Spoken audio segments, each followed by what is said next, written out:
The story begins with a group of monsters that are attacking a group of people. A young woman watches the scene in horror, but fortunately in the middle of that situation, a mysterious young man appears to save her. Right after that, we return to the future. He is near the guild's notice board, with the announcement searching for companions. At that moment, a girl named Narsena appears. She is a martial artist, and asks if he would like to form a party with her. But upon hearing that, everyone in the guild becomes shocked, and Raust mentions that he is a healer or something more or less like that. Very quickly, the receptionist runs to interrupt her, and introduces herself as Anest. She is an employee of the Guild of Martage, and warns that she should not become part of a party with that man since Raust, according to her, is completely useless. And you already know very well where this is going to lead, right? He ends up revealing that he can only use a basic healing spell, and that he is an orphan of the labyrinth who became an adventurer from a very young age, but he is not capable of using area magic or high-level spells. She reports that not very long ago he was part of a party called Lightning Blade, but he ended up being expelled, and his lack of usefulness is known throughout the entire city. And since she is an extremely good person, and practically a saint, she realized that this girl has a very difficult financial situation, and if she ends up forming a party with Loss, she will end up sleeping on the streets.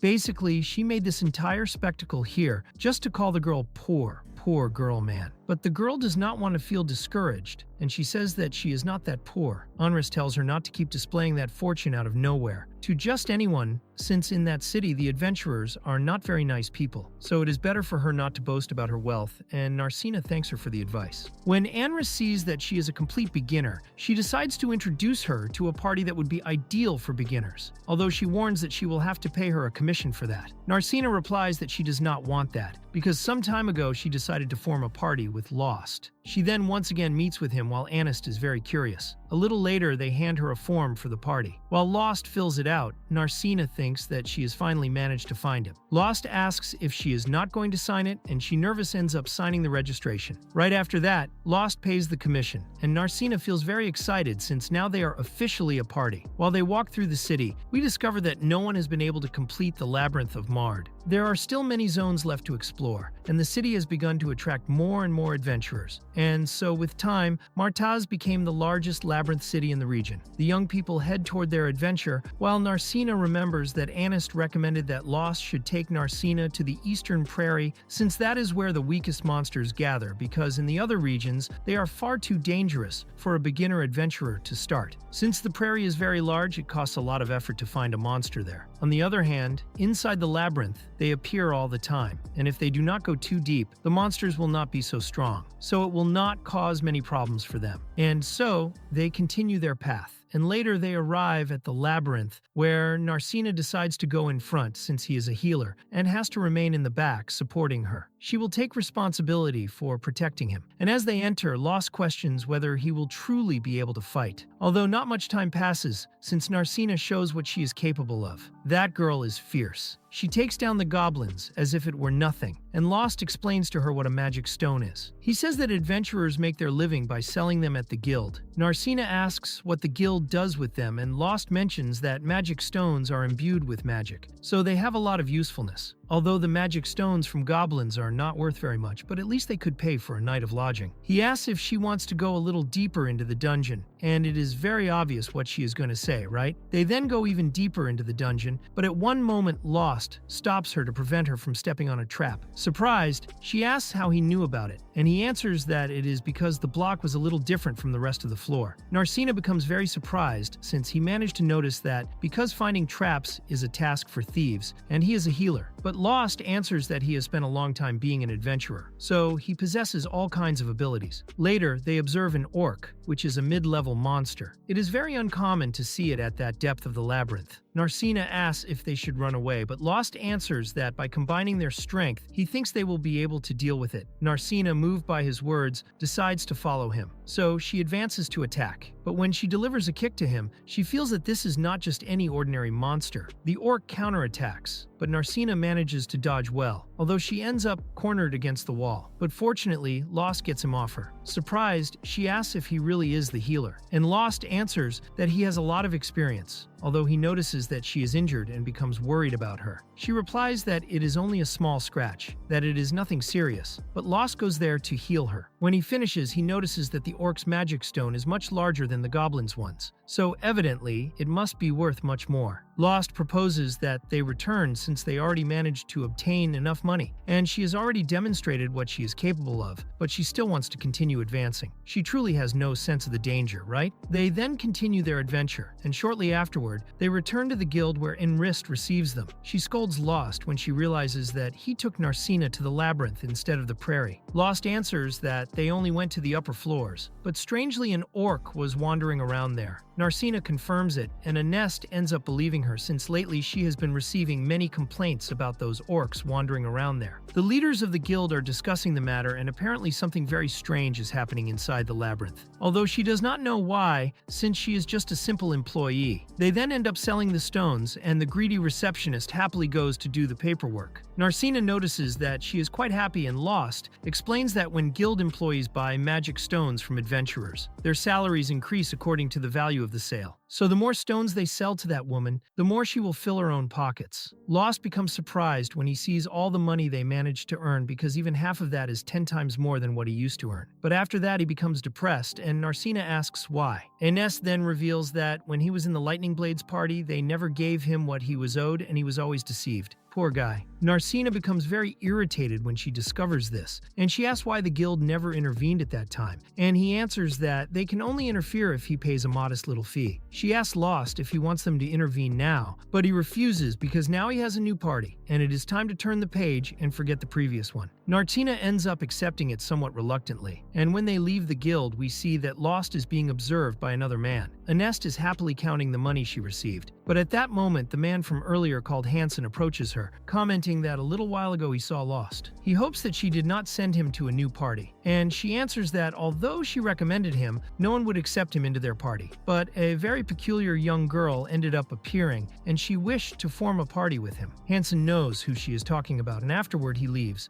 leaving in somewhat curious. In another place, they arrive at a bar where the waitress greets Raust and shows jealousy when she sees his new companion. Raust is surprised to see that she already knew, and the girl replies that those rumors travel quickly and that it truly is not a lie from her. Raust then informs that he wants to reserve a room, and she leads him to her mother, who asks if they intend to share the room.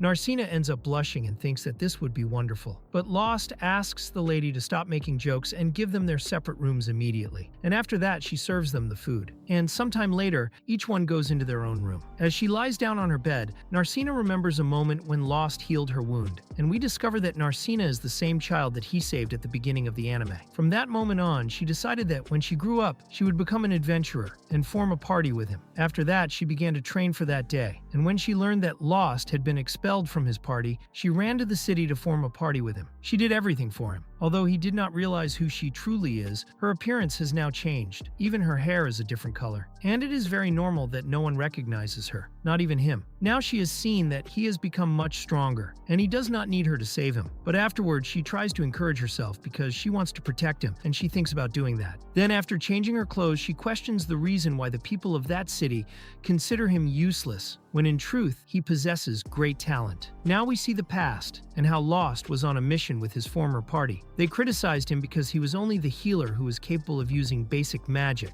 and his companion Severia had been poisoned by the Hydra. He had recommended bringing antidotes, but his arrogant and greedy companions did not want to spend money on expensive potions. Because of that, now they are in this situation. While on the other hand, Armia, who is the mage of the party, is only a cowardly dwarf, and he is trembling with fear, while Margulis ends up running away because there is nothing he can do in that situation. Raust ends up taking responsibility for carrying Severia with him, while they are observed by the Hydra. After that, Margulis expels Raust from the party, while Severia, instead of thanking him for carrying her and trying to heal her, no, she does exactly the opposite. She shows ingratitude and tells him that he is only a failed healer, and because of him they did not defeat the Hydra. Raust mentions that in reality it was because they were not in good condition, but they make sure to blame only Raust. They intimidated the mage Armia so that he would also put the blame on Raust. And returning to the present, he awakens from his sleep and comments that now, even in his dreams, he remembers the moment when he was expelled, and that affected him more than he expected. He drinks a little water and remembers that 6 years ago, even back then, they considered him as lost, the useless one. He did not think about abandoning his dream of becoming a first-class adventurer, and then a party came to see him. Lost without hesitation, accepted. But then he discovered that what they were looking for was not a healer, but rather an idiot who would serve as bait for monster. That was a common treatment that labyrinth orphans like him suffered. Fortunately, the adventurers who threw him as bait were discovered by the ogres, and they became their lunch. Lost was already tired of feeling afraid and of suffering, and he felt depressed when he realized that no one considered him a real adventurer. But even so, he did not wish to die. And while he wandered aimlessly, he found the carriage where that small blonde girl was. He jumped to rescue her, and while he protected her, he ended up fainting. But when he awakens, she becomes happy to see that he is well. While he observes the Order of Knights, who had become aware of the incident and had come to help, thinking that in the end, he did not help at all. But the small girl told him that without his help, the knights would not have arrived in time. Lost blushes for a moment, but when he sees the small wound, he does not hesitate to heal it. He then tells her what he had gone through, and she becomes upset when she sees everything that they did to him. She promises to become an adventurer in order to form a party with him, and later the Order of Knights took her to the city. After all, she was the daughter of nobles, and Lost thought that she would never be able to become an adventurer because of that. But the words of that small girl encouraged him, and he decided to move forward with his head held high. And that was how he found someone who trained him. Although he could only use healing magic as a healer, he learned many other adventurous skills there. He felt that he was finally prepared, and he joined the Lightning Blades. He thinks that if that girl had not told him what she said, perhaps he would have given up. He regrets not being able to see her again. But life is an incredible thing. So now he is on the same team as her, and he does not even know it. The next day she knocks on the door and invites him to have breakfast, and after some time, much later, they go to the labyrinth. When they enter, they decide to explore that place much more deeply. Arriving at a teleportation circle, and Lost comments that not all labyrinths have teleportation circles, and he believes that this one was placed by a mage, although he does not know very much about it. He explains that he will not be able to travel wherever he wants because he needs another magic circle that will serve as the destination. Narsena mentions that it would be quite practical if they could use one to go to the city, although afterward she becomes frightened when she thinks that monsters could invade it. But Lost comments that monsters cannot use the circles.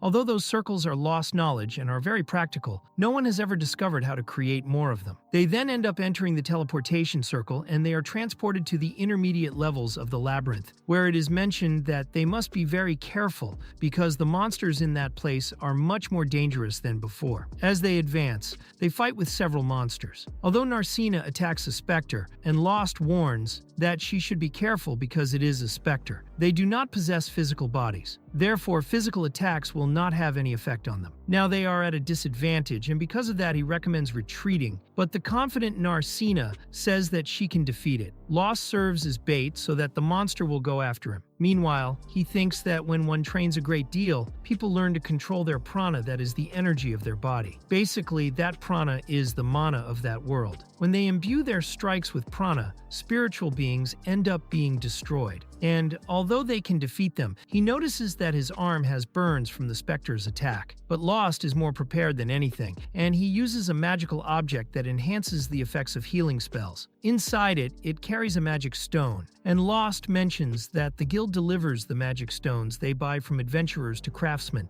and they take responsibility for manufacturing those objects. And after finishing healing her, Narsena asks for how much they could sell that stone, and shortly afterward, we see that they managed to obtain quite a lot of money, while Lost did not expect to get so much for that stone.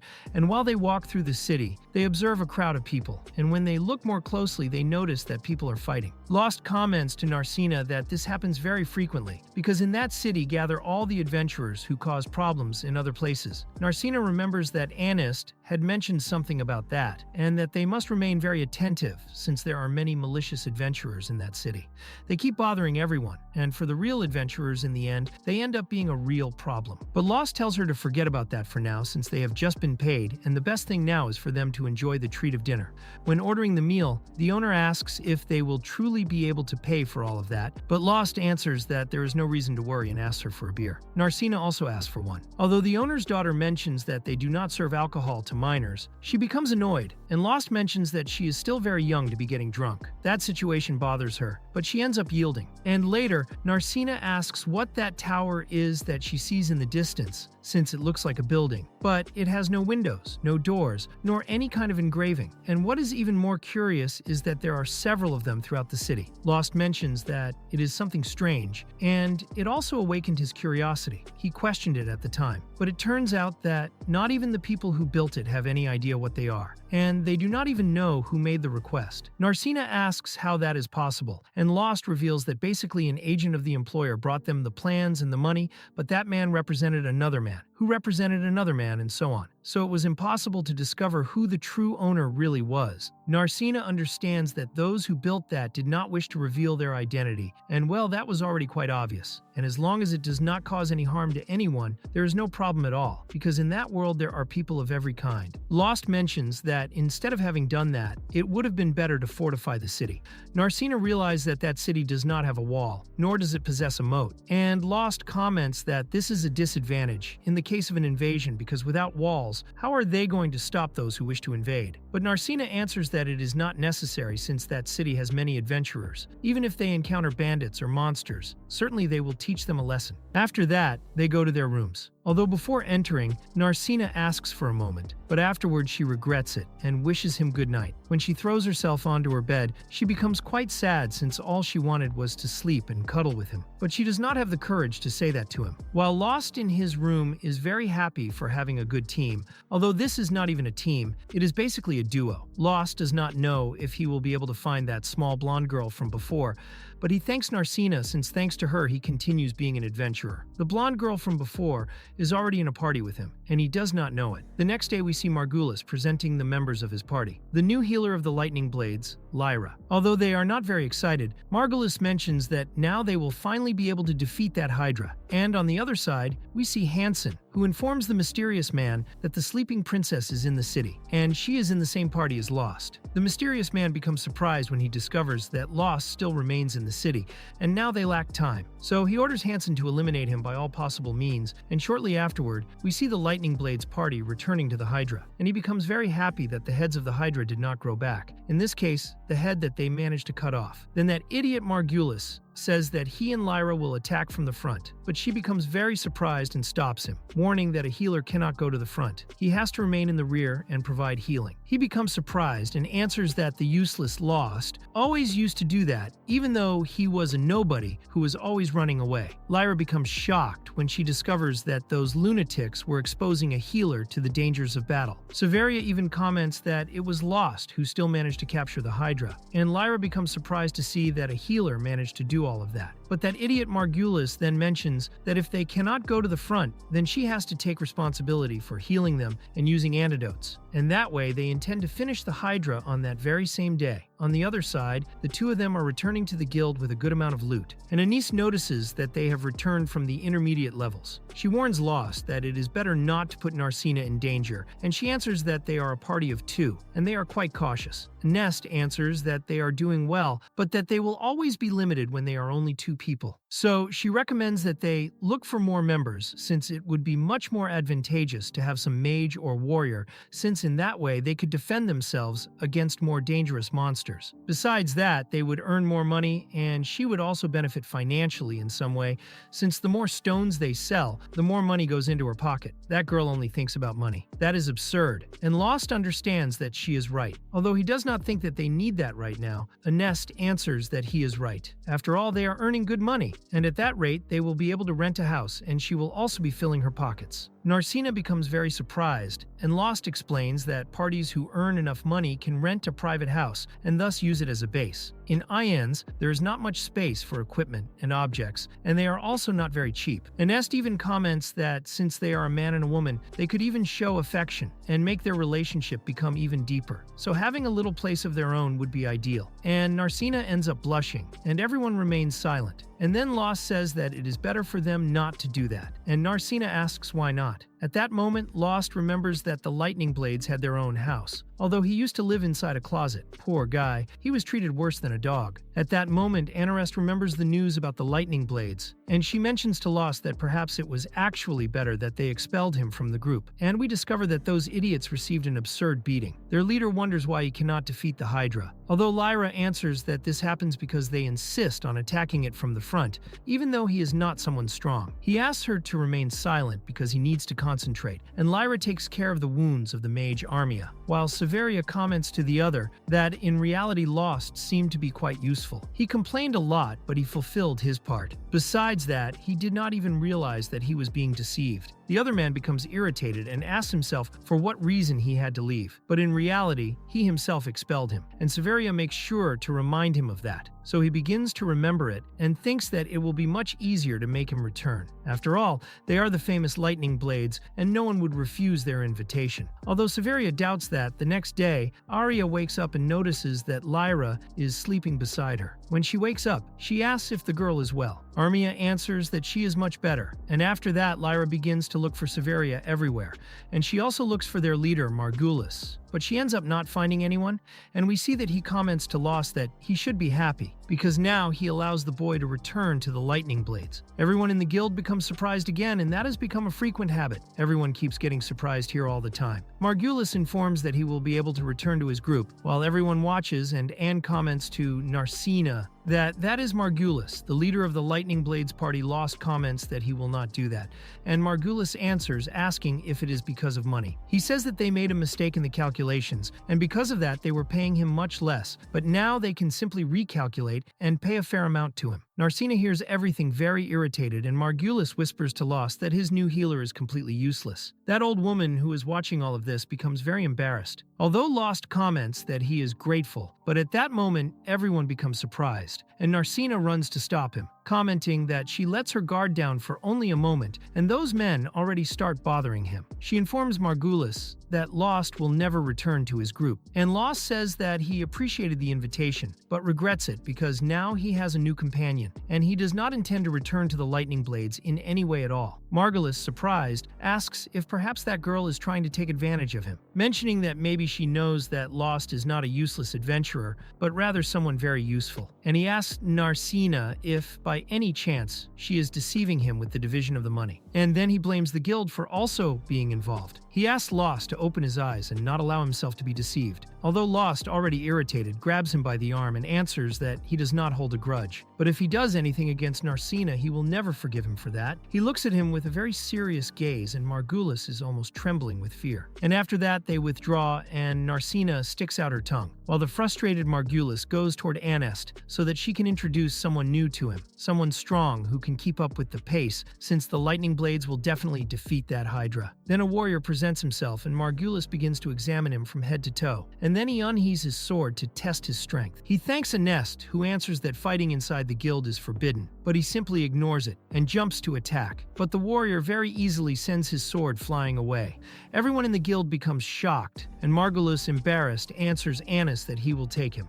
Severia asks if he really intends to trust a man who hides his face, but he answers that it is enough to trust his sword. Besides that, he no longer has any alternative anyway, so it is better to simply accept it and move forward. And if they do not do that, obviously the Hydra will not be defeated and everyone will begin to talk about them. And then the reputation of the Lightning Blades party will become terrible. Margulis approaches the warrior and asks his name, and he tries to say it, but then he stops and says that he is only Sid. Sometime later, we see Narsena leaving her room to peek into the corridor. She sees that Shayla is knocking on Lost. She wonders if perhaps she is trying to steal her husband, although Lost appears right afterward and asks what the little one wants. She says that he has visitors, and she tells Narsena that if she wants to go, she can go, since it might involve her as well. And then we see Lost meeting with Lyra and Era, where before anything else she apologizes to him because she knows that she is no one to ask what she is about to ask. And even so, she makes that request, which is basically asking if he could help them defeat the Hydra. And after everything those bastards did, she still has the nerve to ask that. Margulis has become obsessed with it and plans to attack it once again that very day, with a new warrior who is very eager. Lyra mentions that he remains determined not to buy antidotes and does not intend to stop until someone dies.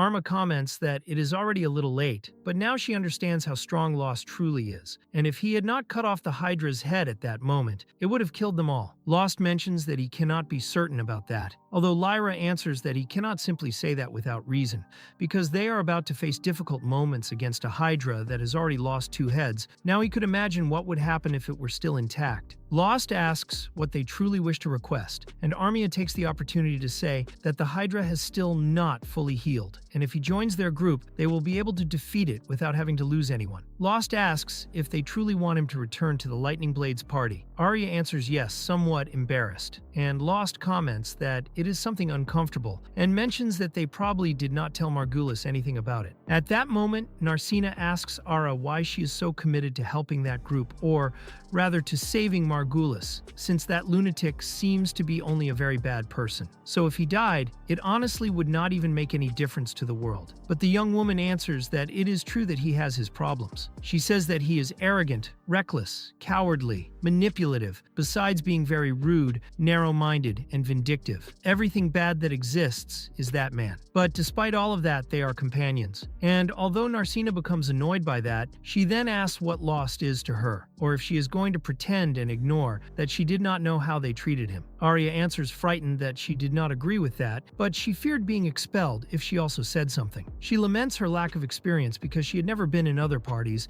and did not know whether Margulis was acting correctly or not. But now she understands everything. He is a terrible adventurer besides also being a terrible person, but even so, she cannot turn her back on a companion. She then apologizes to Lost, and Lyra comments that for a long time she had already wanted to apologize because when she was healing her and she was asleep, she merely agonized while apologizing to him. She understands how he might be feeling, but even so, she asks if he will accept her apologies. Lost stands up and extends his hand, asking her to stop crying, and mentions that he already said this before on the previous day to Margulis. He does not hold any grudge, so everything is already fine. R ends up becoming happy and takes his hand, thanking him for forgiving her, although Lost replies that he has no intention whatsoever of returning to the Lightning Blades group. At that moment, the owner of the restaurant interrupts them and serves a very generous portion of food, commenting that the girl looks quite pale and hopes that she can eat well. Since nobody leaves her restaurant with a sad expression, Ara feels embarrassed, but the old woman tells her to eat everything and not leave anything. On the other hand, Narsena asks Lyra if she could not convince Ara to leave the Lightning Blades group, although she replies that if she could do that, she would not be there. Lyra comments to Lost that Armia is a very kind young woman, and at that moment, Lost remembers how Margulis had commented that the new healer was completely useless. Because of that, he asks Lyra if she is a healer. He comments that, although he does not like to interfere where he is not called, he thinks that she will have problems in that group. Lyra asks if he is implying that she should leave the group and abandon it, and she informs that she could never do something like that and leave her dear Armia there.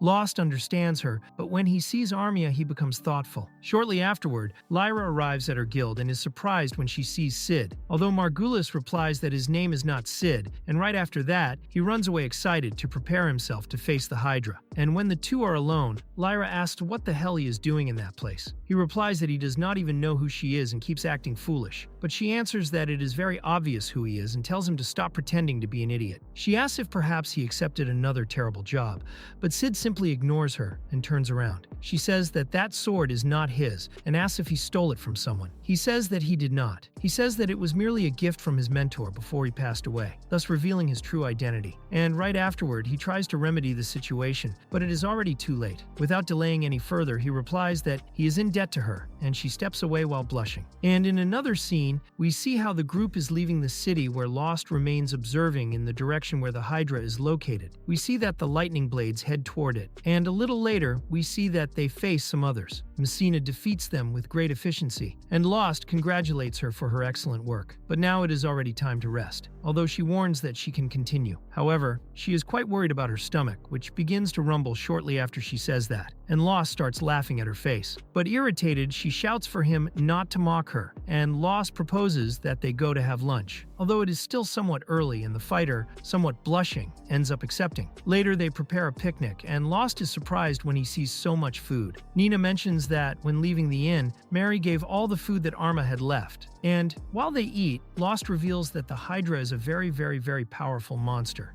Besides being poisonous as well, they possess scales that are practically impenetrable, quite resistant, and they repel magical and physical attacks without any problems. The creature is simply extremely overpowered. Nina ends up being surprised when she discovers the strength of that creature and asks if Armia and the others will manage to leave the battle unharmed. I think unharmed they will not, but at the very least in arm there will remain in the battle. Lost replies that Hydras are not very common, but even so they appear more than other high-level monsters, and because of that they were studied a lot, and they know that its poison is lethal if it is not cured quickly. Although fortunately a special antidote has been developed against them, and it is quite easy to find in Mardus. But the idiot Margellus did not want to acquire the antidote since for him it is something dispensable. They will only depend on Lyra's antidote spell. Nina becomes worried, but Lost reassures her. Why do they call themselves Lightning Blades despite his personality? Margulis is a decent swordsman. Sabria also possesses great speed and agility, and she will certainly be able to attack the Hydra by surprise. However, while Lost comments on all of this, Nina is quite disturbed because he continues having high expectations of the Lightning Blades. After that, they continue advancing where Nina mentions that she is getting bored of always going to the same labyrinth. Lost asks if she wishes to go to another place, and she proposes going to the swamps. But Lost looks at her strangely, and on the other side, the Lightning Blades group faces the Hydra. Sid and Margulis manage to cause a little damage. Although at one moment Sid avoids cutting off its head, and Margalis asks angrily why he stopped. He mentions that the Hydra is his prey, and that he probably really wanted to be called Margalis, the slayer of Hydras. He becomes a little irritated and jumps into the attack, but ends up being defeated, and Lyra wonders why the hell he always throws himself straight ahead. And after finishing healing Severia, she jumps into the battle while Lyra observes Sid and wonders what he is plotting. Although she feels relieved since thanks to his attacks, the Hydra is much slower. And so, while Severia distracts it, Margalis takes the opportunity to attack it. And Amia is doing a good job. And if it continues like this, they will probably manage to defeat it. But the Hydra throws a rock at Amia, causing her to panic. The Hydra devour her fear, transforming it into energy,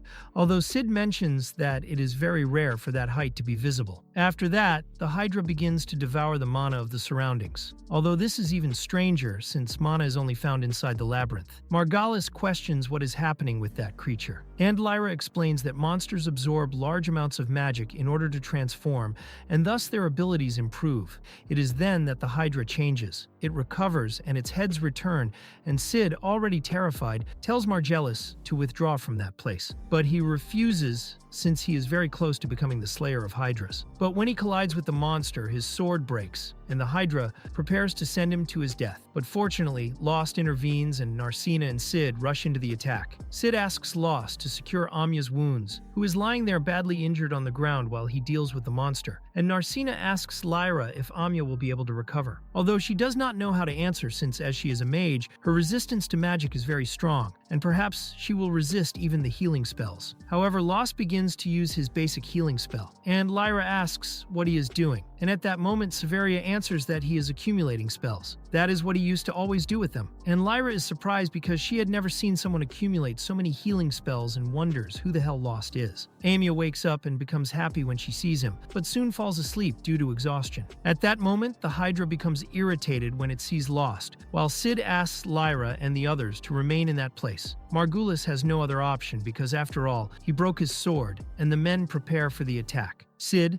Narsena, and Lost himself perform an excellent combination of abilities. Margulis is surprised when he sees that Sid's sword does not break like his did, and Lyra reveals that this is because it is a magical sword, and the blonde becomes even more surprised since he had heard about a legendary magical sword, and he becomes curious to know who is hiding behind the mask. At that moment, Narsena is struck by the Hydra, which takes her as a hostage, while the others are surprised when they see that the Hydra demands a single confrontation, only with Lost and her. Lyra explains that after evolving, the creature gained intelligence and it develops. Lost asks the group not to interfere, and in a mysterious place we see an old man who is writing. He stops and closes his eyes, and back to the fight. Lost ends up being destroyed by the Hydra, and he is lying there on the ground. While he desperately tries to reach Narsena, Sid prepares to rescue them. But at that moment, Lost emits a very strange aura, and the group questions what is happening. And then we see the old man mentioning that what should have remained sleeping has awakened and lost. In a matter of seconds pulverizes the Hydra, and shortly afterward he faints. Later, Narsena wakes him up worried and comments that, thanks to Lyra, he managed to wake up since she had bought the antidote. The blonde informs him that now he must pay because it was quite expensive, and Lost wonders about Arya's condition,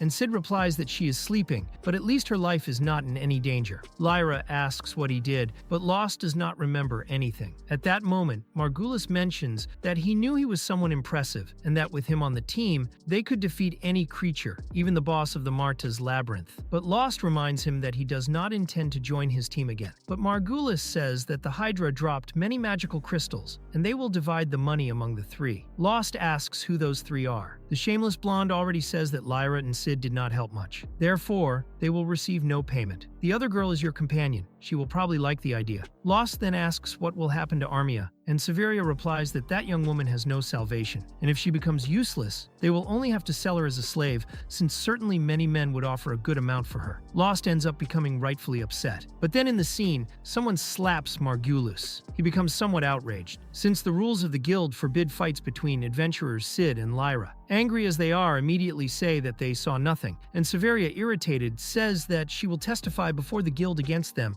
and will declare Sid and Lyra as accomplices. But at that moment, Sid mentions that he actually saw something an idiot making proposals about human trafficking, and since the representative of the guild cannot ignore something like that, he informs Margulis that he will have to accompany him while he frightened asks who the hell he really is. Upon arriving in the city, Sid reveals himself to be an adventurer authorized by the capital. Anarest asks what he is doing in that place, and he replies that as a guild employee, she should know that authorized adventurers have authority over other adventurers, and he knows that because of other adventurers, the security of the city is precarious. The reason why he had to verify it, and his investigation led to these people. Lyra asks what will happen to them, and Anist replies that they will be expelled from the guild, since due to human trafficking, they will be sentenced to perpetual forced labor, and I will tell you this, here is a more than fair punishment for those two scoundrels. Margulis and Severia try to bribe them so that they will be set free, and at that moment, Lost asks Sid to give him a moment. Upon leaving the guild, he asks if he could forgive those useless people, since for him, there are people who live only to be adventurers, and that is everything they know. He knows that now they seek fame and money, but he doubts that in the beginning it was like that, and for that reason he asks if he can give them a second opportunity so that they may start again as adventurers. And answer there in the comments if it was only me who became angry with Lost at that moment. Anyway, let us continue. Sid hears his request, and after freeing them, he orders them to go to the most distant city they can find, since if by chance they are found, he already knows what will happen. The two of them understand, and like good cowards, they simply run away. And Raust asks if he is sure about that, and Sid replies that he does not know whether expelling them from the guild will make them change, but instead it is better that they continue being adventurers and that people like him keep them under watch. And Raust replies that this would only work in a large place like the capital, and not in a place like Marta's. The reason why Sid prefers to stay for a while in that place. Narsena then apologizes to Lost, since it was she who proposed going to help them. Lost replies that she should not worry, since in any case, he has already overcome all that, and he informs her that he is counting on her. Already at night, Sid reveals to Lyra that he must specifically watch the headquarters of Marty,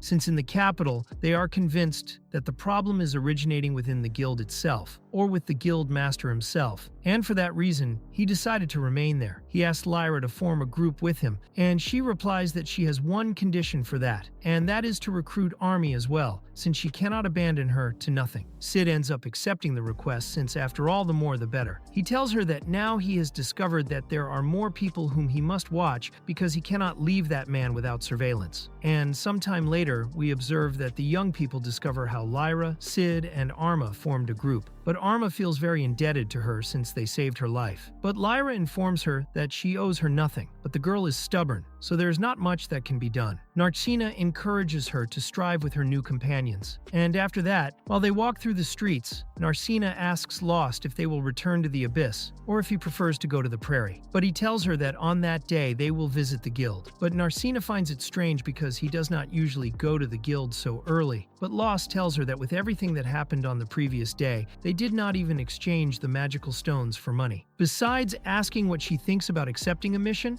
explaining that this is the other usual way for adventurers to earn money, since in this way, they can obtain special objects and go fight monsters or even work as bodyguards. And if she wishes to continue being an adventurer, besides killing monsters, she should also gain experience with other missions. She ends up blushing when she learns that Raust is doing this for her. But when he sees her standing there like an idiot, he asks what she is doing. A little nervous, she replies that it is nothing and hurries her steps to arrive at the guild. But when they arrive, they notice that the adventurers are looking at him with unpleasant expressions. Everyone begins to murmur things about Raust while they become nervous. But when Raust hears it, he understands the situation and recommends that Narsena be careful since the news spread that they defeated the Hydra, and there will be ill-intentioned people who will want to steal their magical stones. At that moment, a group of adventurers approaches Raust and asks if they can talk for a moment. Raust asks himself what he should do there, but a girl named Manal, upon seeing her companions, decides that it is better to move them away because they are making Raust nervous. They complain in annoyance because they only wanted to know what had happened, and Merle asks Raust not to feel nervous. They only heard that Raust, the useless one, defeated a Hydra, and it is normal that they want to know about the matter. Narsena whispers to Raust that those people do not seem to want the stone, but unexpectedly Merle apologizes to him. All the adventurers in the area knew that Margulis was not a sensible person, but they did nothing to support him. They knew that the man made his life difficult, but they did not interfere because it was not the business of their group, and any kind of excuse was enough so that they would not have to confront Margulis. And the worst part is that they ended up agreeing with him. Some mocked him, calling him useless. And at that moment, Narsena becomes irritated and tells them that this is something unforgivable.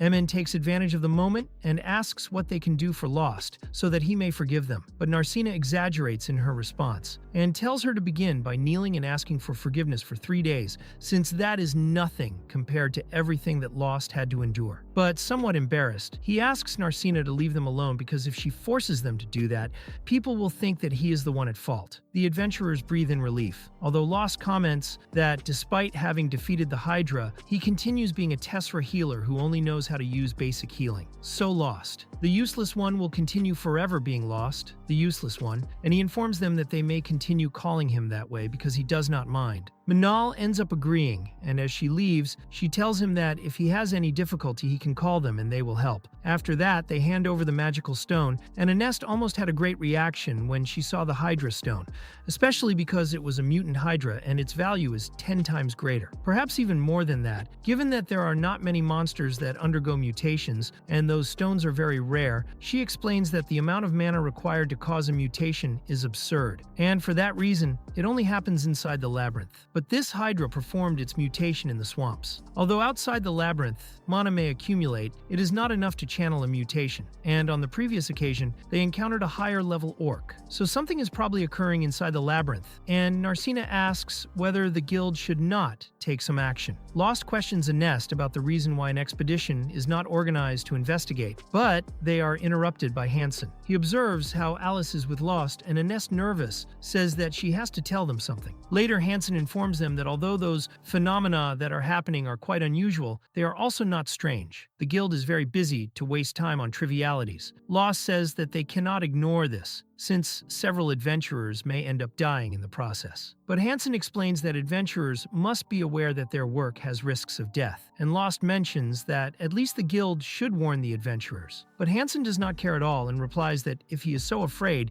then he should leave the village. Later, outside the office, Narsena is very irritated by the way he treated them, but Raust replies that there is nothing they can do and perhaps the guild is indeed very busy. Anest had already warned them that this is Hansen's attitude and asks whether they know the guildmaster. Raust comments that he believes it is Mr. Mitz, and Anest informs that not even the members of the guild see him frequently, and among them there is an elder who is so old that he never leaves his office, with Hansen being responsible for conducting everything in his place. The only negative thing is that he expects perfection from everyone else and harshly criticizes any smallest mistake. At that moment, Raust takes the opportunity to ask for a favor. Shortly afterward, we see Anest handing several available missions to them, although Narsena becomes indignant when she sees some requests, but Anest informs that the important thing there is the money regardless of the task, although accepting it or not is their decision, and Raust finds an interesting mission, but Anris does not recommend that they accept that mission since a phoenix monster made its nest near a teleportation circle on the intermediate levels, and they want to get rid of it. The mission is very well paid, but a healer and a martial artist against a phoenix is suicide. Narsena remains confused, and Raust explains that a phoenix is a flying monster, and that long-range attacks are necessary to injure it. And for that, it would be necessary to have a warrior, a mage, and a healer who can heal in an area. In their minds, a perfect group appears,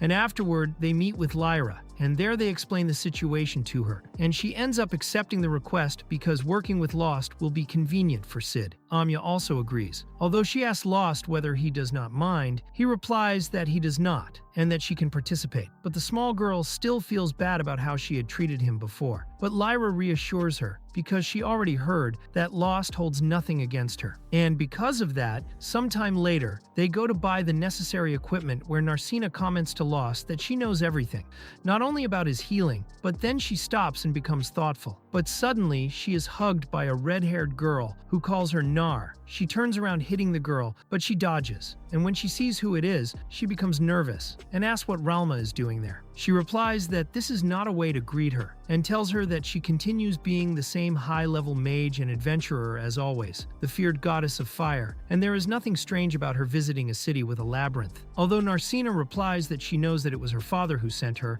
Ralma reveals that she is correct, and after everything, she left without telling anyone. Her father hired her to see how she was doing, and at that moment, Raust appears, and he is surprised when he sees his master. And sometime later, we see that they go to eat, and Narsena reveals to Raust that Ralma is the oldest friend of her father. But with that, Ralma becomes annoyed. Since they are ignoring her, she informs Raust that she has private matters to discuss with Narsena, and therefore orders him to let them talk about that matter. But Raust replies that he cannot do that because Narsena and they are a group. So it is also his matter, and he is very worried that she was sent to take Narsena against her will. Rama asks whether he is really capable of stopping her, and the nervous Raust asks her to put him to the test, and Rama attacks him with a small fireball, but Raust manages to dodge. In the end, she allows him to remain at the table, and later Narsena informs that she did not run away. She was only in a hurry, but she left a letter for her family, and Raust asks what the letter said. Narsena reveals that she informed her family that she would go with a man she appreciates, and that they should not worry. Ralma and Raust become shocked, and she says that leaving that letter would only make him worry even more, and Raust supports her notion. Ralma asks why she ran away from home, and Narsena replies that it was because of Raust, but she cannot reveal that there were men from her family watching him. And when she learned that Raust had been expelled from the Lightning Blades group, she ran away to take advantage of the opportunity. She is truly very dedicated to the person she loves. Bizarre Raust mentions to her that perhaps it will be difficult to speak with her father, but he recommends that she look for him, because if she wishes to become an adventurer, she needs the approval of her parents. Narsena, somewhat sad, asks whether he perhaps does not want her to stay by his side. And Ralma notices her attitude, and she tells her dear Raust that if her father does not agree, perhaps she cannot return, and she becomes sad just thinking about it. But at that moment, Rama tells her that she does not need to return since her father does not oppose her being an adventurer. He only worried about the way she left and wanted to know if she was well. She confesses that he ordered her to bring her back, but only if she was in danger, but she believes that she is not, so everything is fine. Afterward, she asks her apprentice, whom she considers an idiot, to get her something to drink, and Raust informs that he will look for water since she is very bad with alcohol, although she forces him to go look for a beer for her. Later, she tells Narsena that she is quite foolish, since she is worrying that Raust does not want her nearby. Although Narsena replies that Raust is very skilled, but Rama says that he is simply completely useless. Narsena tells her that she is very mistaken because besides his healing ability, he also possesses combat ability. He knows a lot about traps, poisons, and everything in general. But Ralma says that this is probably because a certain person put all that into her head. Narsena warns that the most important thing is that Raust cares more about others than about himself, and he made her accept a mission so that she could gain more experience, so that she would do well on the day when he was absent. She went to that city because she wanted to help him, but it turns out that it is he who is helping. She is only a burden to him, and Rama calmly says that she does not know what Raust thinks, but that he probably changed a lot. She had never seen him make that expression before. He did not hesitate to confront her to protect Narsena, and that foolish apprentice from before is now someone decent, and that is thanks to Narsena herself. She wonders if Raust changed because of her, and after that they leave while Ralma remains there drinking. But she says that now is the moment to deal with what she truly came to the city for, and at night she goes to the guild while she wonders what he is really planning. And on the following day they gather and begin their journey to the next challenge. A little later they arrive at the dungeon, where Narsena quickly prepares herself. Although she does not see a phoenix anywhere, she thought she would see it quickly as soon as she arrived, But Lost begins to laugh and says that a phoenix would not fit in a room of that size. The young people continue on their path, and Sid mentions that winged monsters do not appreciate small rooms. And if there is truly one in that dungeon, it must be in a room with a high ceiling and good visibility. They then arrive at an enormous chamber where the girl becomes surprised because she had never seen such a large hall before. Lyra comments that not long ago they discovered a new corridor in the dungeon. In other words, this is an area that nobody has explored yet, and there may be many valuable treasures in that place. But a high-level monster is interfering with some adventurers, which is the reason why after requests from the adventurers, the guild created this mission. After inspecting the surroundings, Lost throws a rock, because phoenixes are very territorial, and if it discovers that there are intruders in its territory, it will not take long for it to search for them. And indeed, the phoenix does not take even a second to appear and begins to fly over the young people. And back at the guild, Anest is very bored, but suddenly the red-haired woman appears there to bring some excitement to the place. Anest immediately becomes happy and goes to welcome her. And Rama mentions that this is quite an intense reception. Anest thinks that she must welcome all adventurers, although in reality, she is only thinking that she gives this warm reception only to adventurers who will probably put money into her pocket. By looking at her from head to toe, she can realize that Ralma is a first-rate adventurer because she has high-quality magical accessories. This Anest is extremely greedy. There is no denying it. Then Ralma informs that she wants to see the guildmaster. But Anest becomes confused and asks if she scheduled an appointment, a letter of recommendation, or if she is some acquaintance. But Ralma informs that it is none of that. She says that she knows him. In fact, she knows him so well that she wants to kill him. She is then quickly denied because Anest cannot allow that insane red-haired woman to kill her master, but Ralma needs to enter by force. And when she is about to knock down the door with her magic, Hansen appears. He grabs her hand and says that he will listen to what she has to say, calling her by name. Anest, upon hearing that, asks if she is perhaps the famous Relma, and Hansen confirms that she is the goddess of fire herself, and that if she wanted, she could turn that entire place into ashes. Anest immediately begins trembling with fear and leaves the place, while Hansen introduces himself. And returning to our dear group, Lost mentions that he should have bought a bow instead of a sword. That was quite obvious. He wants to kill a bird with a sword. That is ridiculous. At that moment, the Phoenix attacks in the scene, but Lost manages to grab Narsena and dodge the attack. And once again, returning to Ralma, Hansen listens to everything that she has to say, but mentions that it is once again the same thing, because on the previous day, he heard the same story. He says that they told him that something strange was occurring in the labyrinth, and he had to tell the adventurer who asked him to investigate that if he was so afraid, he could simply leave the city. Rama mentions that she could follow his idea, but she will say something a little different. She says that it had been a long time since she passed through Marta's, and now that she's there, she noticed that the city became filled with more people, and she suggests that perhaps they were the ones who invited them. Besides that, there are also those towers which are surrounding the entire city. Hansen claims that he does not know where those towers came from because the guild has nothing to do with that. But Ralma asks if he is pretending to be an idiot. Her intuition indicates that the guild may be behind everything. But Hansen begins to laugh because everything she is saying is simply something absurd. She mentions that in a city with a dungeon like this one, the Adventurers Guild holds absolute authority, and as the guild master, he is basically the king of that area. So it is basically impossible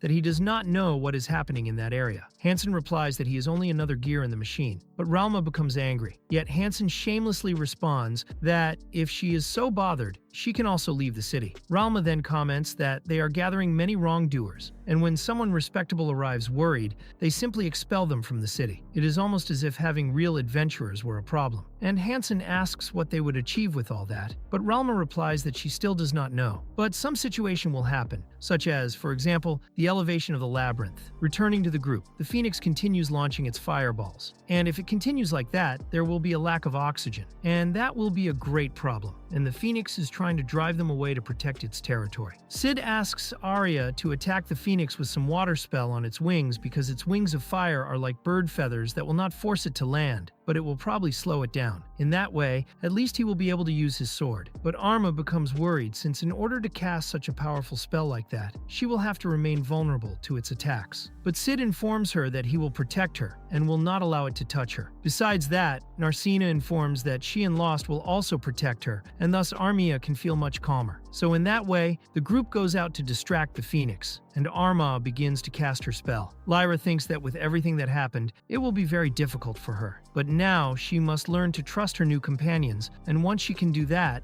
she will become a true adventurer. Arma fires her spell at the phoenix, and Sid takes advantage of the opportunity to attack it with his sword. But that was a very superficial attack. Yet, if they continue like that, they will be able to win. Returning to the guild, Hansen answers Ralma that the elevation of the dungeon is a very terrifying idea, but that is only something hypothetical. But Ralma tells him that with everything that is happening in the city, that is not a crazy idea. It will probably happen. And what calls her attention the most is the maintenance of the monster, since they are gathering an absurd amount of mana both in the city and around the labyrinth, and he should already have noticed that very well. At that moment, we see how the phoenix begins to gather mana, showing that just like the Hydra, it will also evolve. Raust says that this is very strange because it is unthinkable to see a mutation twice in a row. At that moment, we see how Arya begins to feel fear, but Lyra tries to calm her because if she succumbs to fear, the same thing that happened with the Hydra will occur, and that will only make the monster stronger. And the worst part is that they may never manage to overcome it. At that moment, the phoenix observes Armia and begins to attack, but she is unable to move. So Lyra grabs her by the hand to try to escape. But when they are about to be defeated, Sid intervenes. The phoenix begins to launch bursts of fire, although Sid manages to block all of them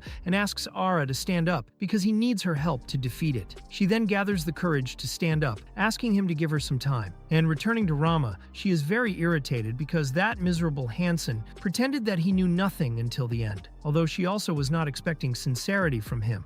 And for that very reason, she herself goes to one of the pillars that is in the city, and with her magic she tries to destroy it, but she notices a strange sensation in them and wonders what those things are. And returning to Narsena, she ends up delivering a blow against the phoenix, but she cannot cause any damage, and instead her hand begins burning, and the phoenix attacks, although Raust intervenes in time, but his sword ends up melting, and Armia is still casting her magic, and Lyra hopes that she can do it, because casting 2 attacks in sequence is not as easy as it seems. But the small girl manages to cast an enormous arrow of ice, which ends up impacting the phoenix greatly. But even so, it suddenly begins to fly, and Arya becomes frightened, but Narsena takes action. She covers her body with energy to kick the phoenix and knock it to the ground. And now it is Raust's turn, who drives his sword into the middle of the phoenix's head, finally managing to defeat that cursed monster. After that, they begin to congratulate the small girl, since, without her, they probably would never have managed to defeat that phoenix. The girl then begins to cry since she finally managed to feel useful. After some time, Lyra mentions to Sid that this time nothing strange happened, referring to Raust, so they will probably have to continue watching the boy. And after some time when they arrive in the city, they meet Ralma, who becomes happy when she sees them and congratulates them for having defeated a phoenix. Raust asks how she knew that, and Rama reveals that she only needed to give a few coins to a girl so that she would sing like a little bird, and quickly Raust discovers that it was unrest. Ralma comments that since they managed to defeat that phoenix, the reward will be enormous. So she hopes that they will not be stingy and will invite her to eat. After that, they go to eat something, and Rama is drunk, commenting that that food should have been cooked over a slow fire and with a lot of patience so that it could compensate for the cheap meat they were using. Although at that moment, the owner's daughter serves her beer and leaves annoyed. Then Ralma tells Narsena that she is probably enjoying this a lot, since in the palace, she did not eat any of this. Everyone shocked asks what she means by palace, and she asks whether they did not know that Narsena in reality is the future Countess of Anastoria. And it is quite a terrible situation because Ralma simply ruined poor Narsena's disguise. Everyone becomes surprised, and Raust remembers that that girl is actually the person he saved on that previous occasion. On the other side, we see Hansen informing his master about the new mutation. Besides that, he mentions that the goddess of fire came to the city, and the guildmaster comments that now it is time to rely on his young apprentice. Sometime later, they gather to receive their new reward for the Phoenix Crystal. But Narsena is very angry since it was a mutant phoenix. And besides that, a phoenix is a phoenix, and it is already a high-level monster. So she asks why the hell they are giving them a small bag with so little money. Anist replies that she should look at the bag first before speaking. And when Narsena looks, she becomes surprised when she sees that there are gold coins. Since if Anist had paid them with copper or silver coins, they would not have been able to carry 2 enormous bags with so many silver and copper coins. Raust warns Narsena not to let anyone see that bag and gives his small commission to dear Anest. She becomes very emotional, and after that he walks away, while Anest curiously asks whether something happened between them. And already in the city, an old man is performing a puppet theater where he explains that the fiercest monster of the labyrinth is the malevolent dragon, and the only one capable of defeating that evil dragon when it awakens every years is the legendary hero. The young people become moved when they see the show. While on the other hand, Narsena serves breakfast to Raust. However, later she feels somewhat uncomfortable when she sees that he is very quiet. She even tries to break the atmosphere by commenting that they should take advantage of that money to rent a house. And Raust thinks that this is something very sudden, but Narsena explains that it is something quite useful, since she had been investigating for some time, and currently they have more than enough to rent a house, or even buy one if they want. But Raust is very thoughtful and asks whether she perhaps does not feel comfortable at Mary's Inn. Narsena replies that it is a pleasant place and the food is very tasty. But since it is such a good, and it is always very full of people and there is a lot of noise, basically she only wants a quiet place where they can talk more calmly and have a little privacy. A place where they can sit and drink a little coffee in the afternoon. And after they spend some time and get to know each other better, they can go out together and everything else. She is saying all of this, but then she realizes it and begins to blush, saying that she was only joking and such. Raust replies that this is very hasty, since first they must save money for unexpected situations. Besides that, they only formed a team temporarily with the other adventurers to face the Phoenix. But he remembers that on the previous night, Sid expressed the desire to form an official group, but he still has not obtained an answer. But if that group truly becomes a reality, they will have to decide in advance what to do regarding the house. Narsena asks whether he is considering joining them, and Raust replies that strategically that is the best option, especially because of Sid, who is someone very strong. If they wish to go even deeper into the labyrinth, he would certainly like to have him by his side. And Narsena whispers that for her, it does not matter as long as she can be alone with him. When Raust asks what she is saying, she quickly changes the subject and replies that if he agrees to form a group, she will also join. Later at night, they gather and toast to their new group, and Mary serves them a banquet. And after they have eaten their fill, Mia starts to get sleepy, and Lyra decides to take her to her room. But before leaving, she whispers to Sid that now that he has formed a group with Raust, he should try to get to know him better since he could be very useful. When they are about to go up the stairs, Narsena approaches to ask Lyra for advice. She says that she asked Raust to move in with her. Lyra comments that she's bolder than she seems. She's really quite forward, very fierce. But he rejected her, and she started wondering if Raust might hate her or dislike her presence or something like that. However, Lyra replies that she doesn't believe that's the case because he always worries about her. Maybe he just wants to take things slowly. Even though men are men, not all of them are the same. Narsena gets emotional when she sees that Lyra seems to have a lot of experience in love and feels happy for asking her for advice, since she is an adult woman. But Lyra comments that things would be much simpler if that were really the case. On the other side, someone tells Raust that there's no problem with him living with Narsena, since she's clearly in love with him. They say it's a bit cruel of him to ignore her and ask if he doesn't like the girl. Raust replies that it's not that. The truth is that she encouraged him to keep being an adventurer when he had already lost all hope. The girl who formed a group with him when he was about to give up was the same person who had previously made him continue being an adventurer. So, how could someone like that not please him? Sid observes this and reformulates his question, asking if he really loves Narsena. Raust becomes nervous and doesn't know how to answer. Meanwhile, Narsena asks Lyra how she met Sid. Lyra explains that they've known each other for a long time, since when they were in the capital and were members of the same group. Because she's very beautiful, she was already used to having many men interested in her. One of them even joined their group with the intention of getting close to her. At that moment, Arma wakes up and comments that when she joined the group, Margulis also tried to get close to her. Arya apologizes and says she had been listening to everything, got curious, and ended up losing sleep because of it. She's quite the gossip.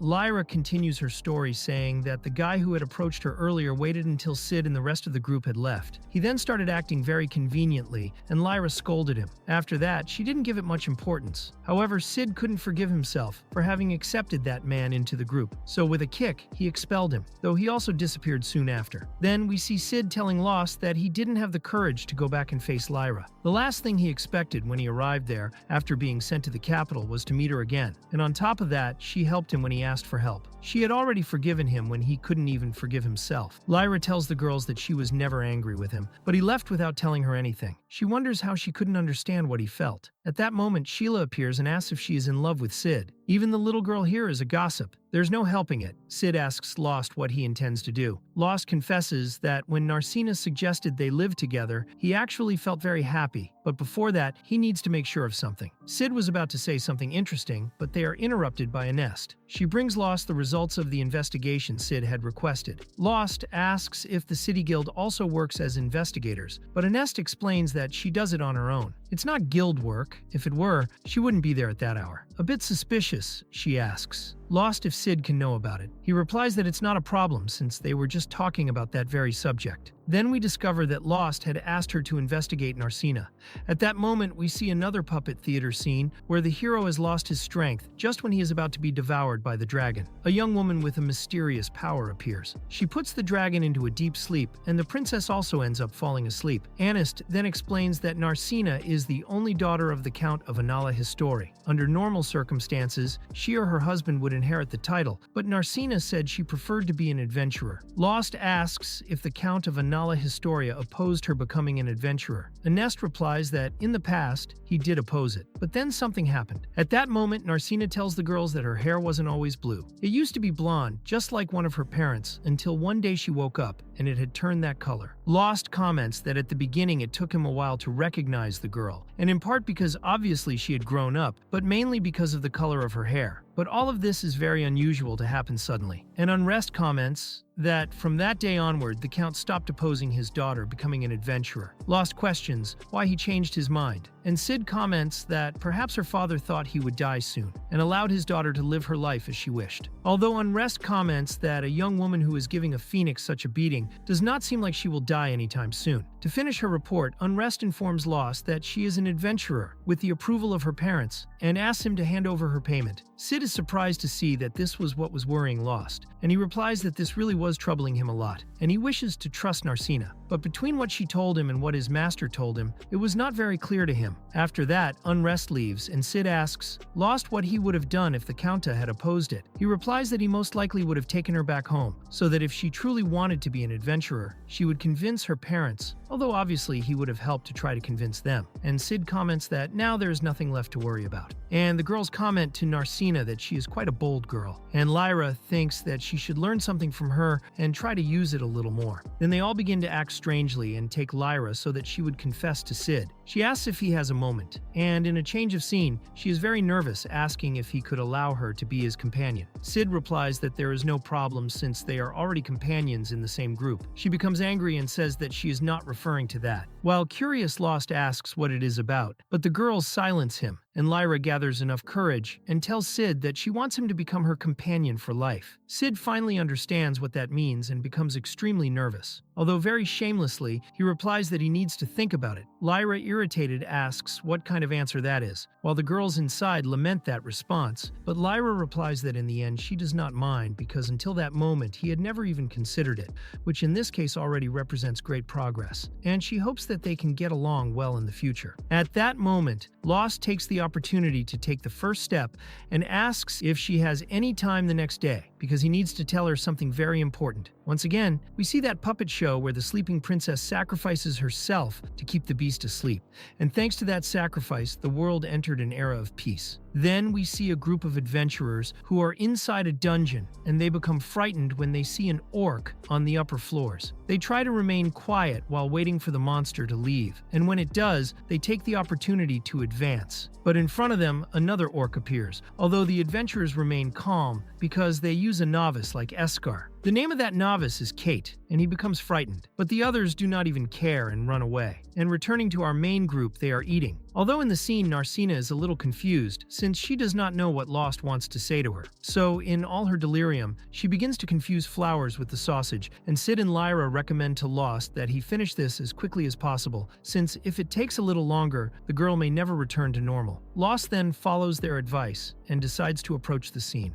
But when she hears his voice, she becomes frantic. She starts to become extremely nervous. But I assure you, she is not more nervous than Lost, who does not even know how to begin the sentence. But when he is about to say it, the adventurer from before appears asking for help. The young man is in a very terrible state, and sometime later, they take him to a room. Raust informs the girls that he is not as bad as he seemed. Besides that, Lyra and Sheila are taking very good care of him. And at that moment, Sheila's mother appears and says that that young man and she have been friends since childhood. She informs that his name is Casey. He is an orphan of the labyrinth, and she used to take care of him. But when he grew a little, he decided to become an adventurer. She remembers that he was very happy since on that day he told her that he had formed a group. At that moment, Raust, somewhat serious, goes to the scene to postpone his conversation, because first he needs to do something very important at the Adventurers Guild, and then we see that the people who did that to Casey are tied up and being beaten, and Raust informs them that they have already learned their lesson and now he is going to release them. But before that, he wants them to leave the city. They end up obeying his orders. But before that, they give a warning that if they see him in the city again, they will end his life, and they run away in desperation. Unrest is a little uncomfortable and warns them that adventurers should not settle their disputes on their own. But they respond that they must do it since it is the guild's fault that the city is infested with evil adventurers. So it is up to them to resolve that situation. Unrest regrets it and is sorry to hear them say that. But those are decisions made by superiors. Raust, irritated, comments that it is always the same thing when suddenly Hansen appears and asks what he is doing since he is an adventurer registered in that guild. Yet he does not report guild conflicts, and now he simply judges as if he had every right to do so, and comments that perhaps he is the one who should punish them. All the adventurers, upon hearing him, complain, but he comments that giving them a beating will not solve anything, and Raust decides to go up to speak with Hansen. He informs him about everything that is happening, about what the orphans are experiencing, and that in other cities the guilds impose rules precisely to avoid these incidents. So why does this city not do the same? But Hansen replies that the guild has limits and cannot dedicate resources to impose rules that do not work. Raust, uncomfortable, asks then if he intends to abandon the orphans. But Hansen replies that he already said that some time ago, and if he does not appreciate the city, it is better that he simply leave in that place. They do not have the authority to expel someone. The only thing they can do is leave on their own. He comments that Raust has a very mistaken idea because although this is an adventurers guild, they do not make anyone become an adventurer. And Kate should in no way have become a supposed adventurer, and Raust is very uncomfortable. But even so, he still asks if there is truly nothing that he can do. Hansen then stands up and turns around, commenting that a certain man said that adventurers lie risking their lives, and the useless ones would end up dead, and those dead should simply have avoided it from the beginning, because the useless do not have the right to live. Raust becomes thoughtful, although at that moment Hansen shows a scar and asks him if he has already forgotten,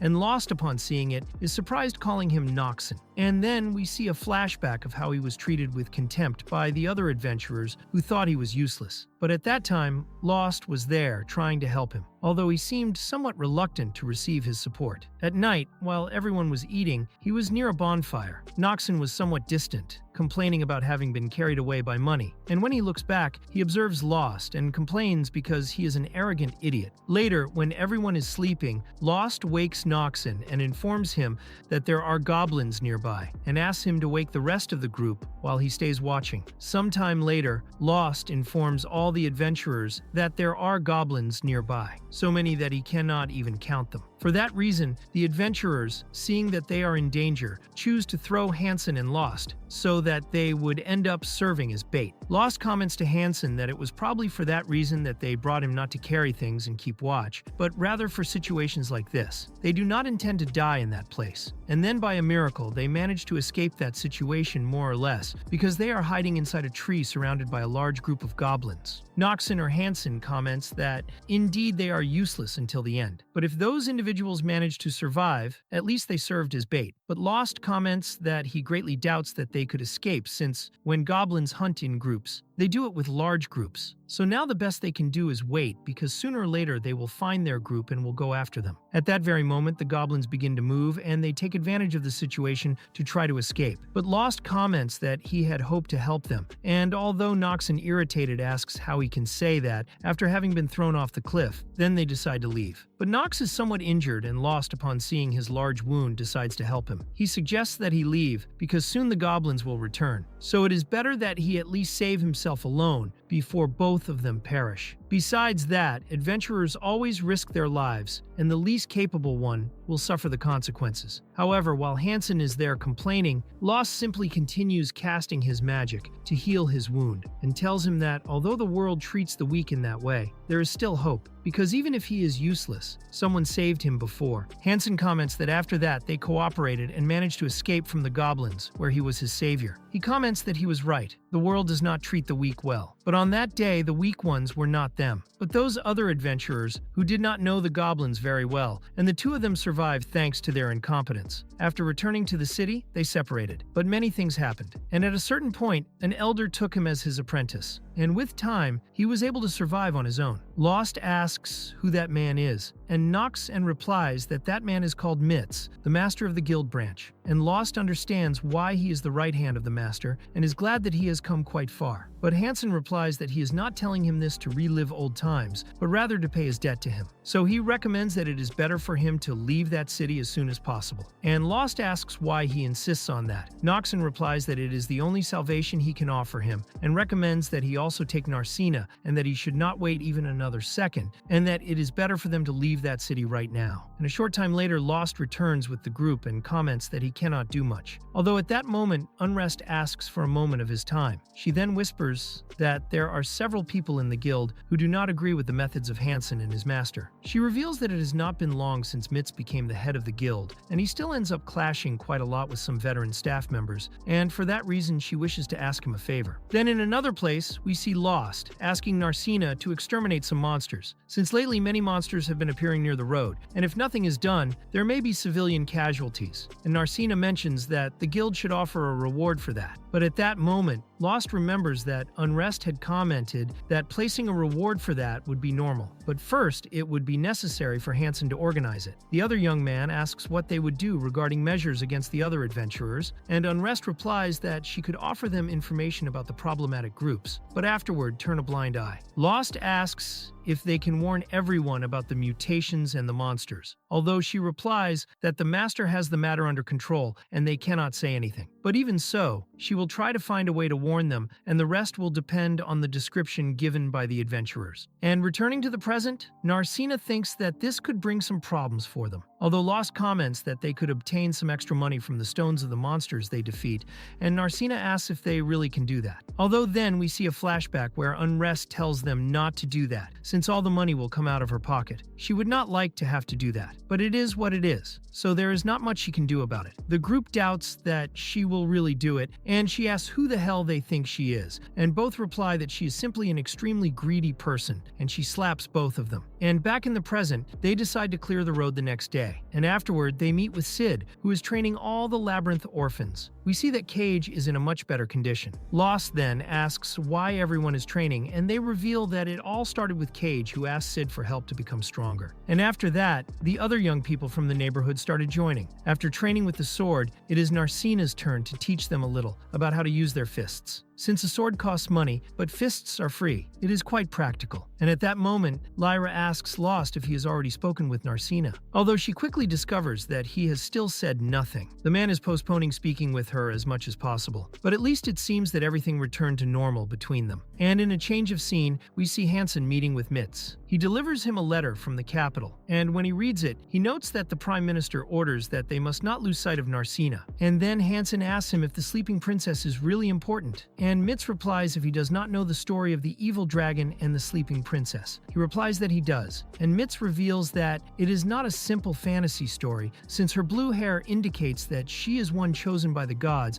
and in that world, only one person is capable of subduing the evil dragon, and that person is Narsena. Then we see Sid from the top of a hill observing something disturbing approaching the city, which were the goblins. It was not one or two, it was a gigantic procession of those unpleasant creatures, and if the Goblin Slayer were here, he would be very happy. But anyway, these guys here were those whom Unrest had paid to eliminate. And now, while everyone was debating the best strategy, Lost, who seems to have a strange natural inclination toward the complicated, proposes facing them head-on since, instead of making a neat strategy to kill them easily, no, he has to make everything more difficult. Go straight at them and let fate decide. That is it. But then he comments that if they were attacked from a distance with army's magic, some of them could escape and might end up attacking a civilian. And because of that, it is better to go head on and finish everyone. Sid, with the patience of a saint and the strategies of a general, comes up with a wonderful plan, which is to surround them by the hill and trap them. And everyone agrees because when a plan does not include unnecessary bloodshed, it is usually a good idea. But while going around, they see a carriage in the middle of the road, and that brings memories, recollections of when they met. In those days when Raust could only throw himself forward with his sword, hoping not to die. But what really surprises them is that, after so many years, they still have not removed that carriage from the road. But anyway, there is not much time for nostalgia since the goblins are nearby. So the extermination mission begins. Narsena, upon seeing that scene, cannot help remembering. But this time everything was different. The one who before was brave but useless was now defeating the goblins with ease. As a reward, they found a large quantity of magic stones. But since life is not easy for anyone, suddenly a great earthquake begins, which shook not only the area where they were, but the entire kingdom. Even Mitsu himself, the owner of the guild, knew that something big was approaching. Our heroes then ran to Mary to make sure that she was well, although they only found a few broken plates. And at that moment, a colleague of Marnell arrived with urgent news. The goblins were near the city. But the strange thing is that they should have been eliminated hours earlier, including some hobgoblins. Marnell, as the good adventurer that he is, remembered that this was not an official mission, so no one would deal with them. Even so, his friends decided to fight for the innocent, and working as a team, they broke through the ranks of the goblins until the hobgoblin who led them appeared. Raust, then, wanting to form his aura,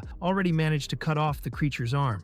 But the goblin began to speak, and he did not speak just any nonsense. He began to chant dark verses about death. This goblin here was extremely buffed. There was no way around it. To make matters worse, the small goblins did not stop repeating like parrots. Die, die, die. It looked like Reaper during his ultimate. This was a scene worthy of nightmares, but Raust demonstrating leadership. Remembered the reason they were there, and the reason is to protect the city, and with renewed motivation, they continued fighting. Although they defeated most of them, the hobgoblin continued evolving. Certainly the guy was like a Pokken with magical steroids, and that would explain why they could speak. But Raust could not believe what he was seeing. As if that were not enough, news arrived of another goblin attack, and this time at another point in the kingdom, since there were many of them. Sid knew that finishing all of them would basically be impossible. They needed help, and because of that, Raust proposed going to the guild to form a team with other adventurers. But when they arrived there, they found a true disaster. And why so much confusion? Basically, the rewards have been ridiculous. They were paying more to defeat these talking goblins than for a phoenix. In addition, Hansen, in a very strange move, was ordered to pay in advance for many of those missions. The result, thieves are running away with the money. Although this smelled like a malicious plan, Rama was not willing to let anything stop them. And while all of this was happening, Raust asked his master if the terrain had something to do with the rises of the labyrinth. That term sounded familiar to Hansen, who went straight to the library, and there he found an old book that describes the rise of the labyrinth. This was a phenomenon where monsters appeared without apparent reason,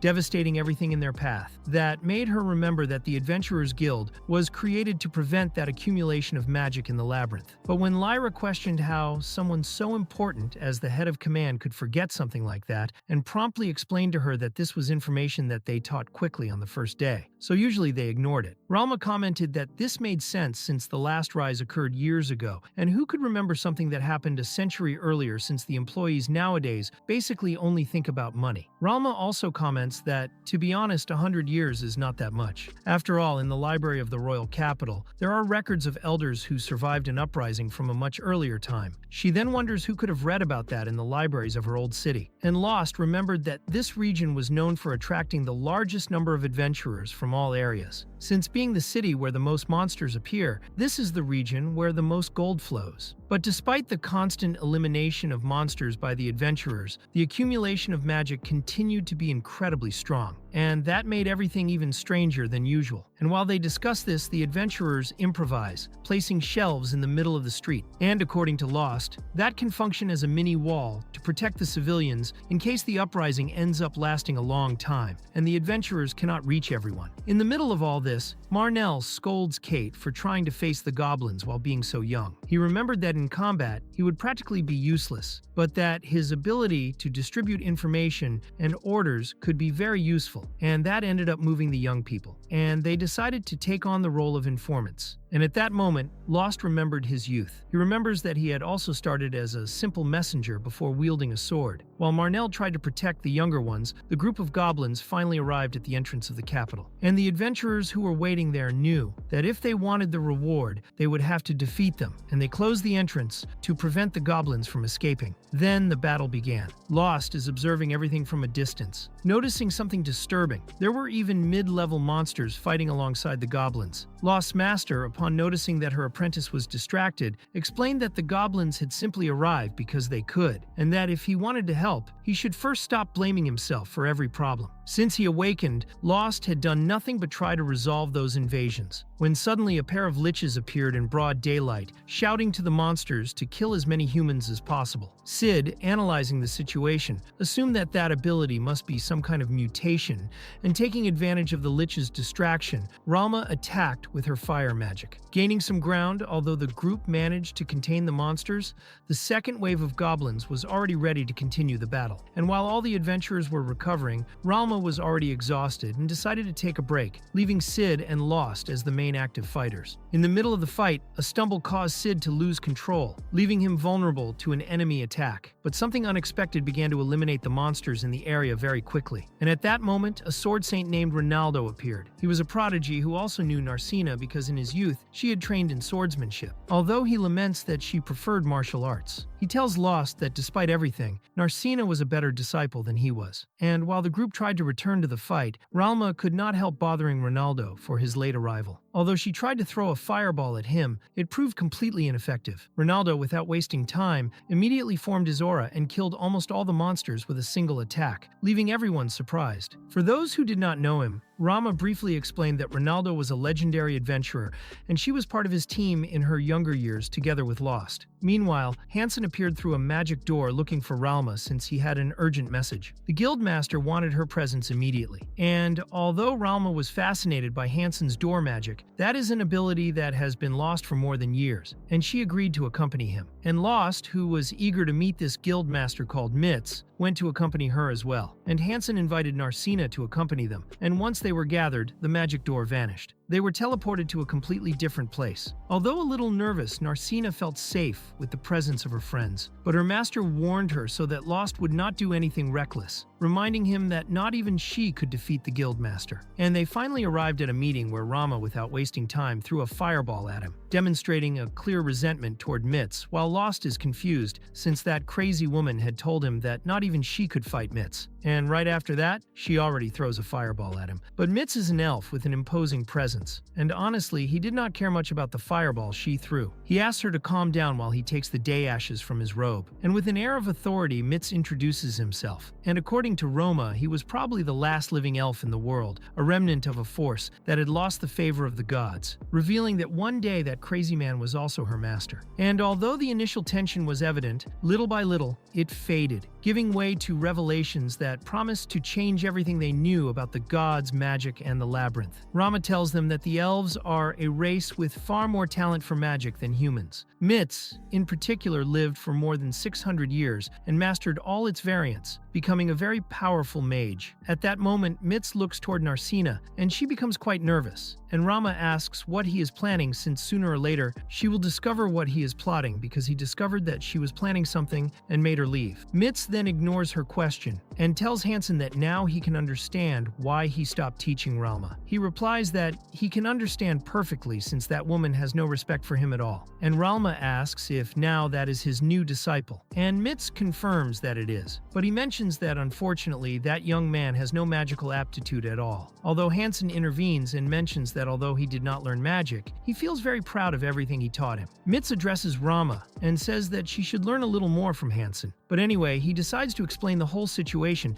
and summons a table so they can talk better. Once everyone takes their seat, Ralma asks if he admits that he attracted mediocre adventurers and bandits to that city so that based on money he could use them in that situation. And when they said that everyone should leave the city, it was because they did not want to involve respectable adventurers in that situation, since he probably knew everything that would happen in that place. He replies that he did know, and most people should have noticed the signs or the constant mutations of very powerful monsters that should not be there. besides the increase of magical energy in the labyrinth, and Narsena asks why, if he knew that there would be an uprising, he did not warn everyone. Hansen replies that he does not care about what they are saying, because in any case, the uprising was inevitable. Besides that, it could occur in a day, in a week, or even in years, and it did not make sense to warn about a disaster that he did not even know when it would occur. Raust then wonders why they were hiding the truth and if they wished to empty the entire city. Then Ralma intervenes, commenting that they could not do that publicly, and she is quite certain in stating that this uprising was provoked by them themselves. Hansen becomes nervous, but Mitz tells everyone that if he could control the situation, they would not be in trouble, and their silence was an order from superiors, not referring to the guild of the royal capital, but to a person powerful enough to manage all the adventurers' guilds. Hansen asks him not to say it, although Mitz replies that the rebellion has already begun, so it no longer matters to remain silent now. At that moment, Ralma mentions that an uprising can last days, and the monsters will end up destroying several cities during that time.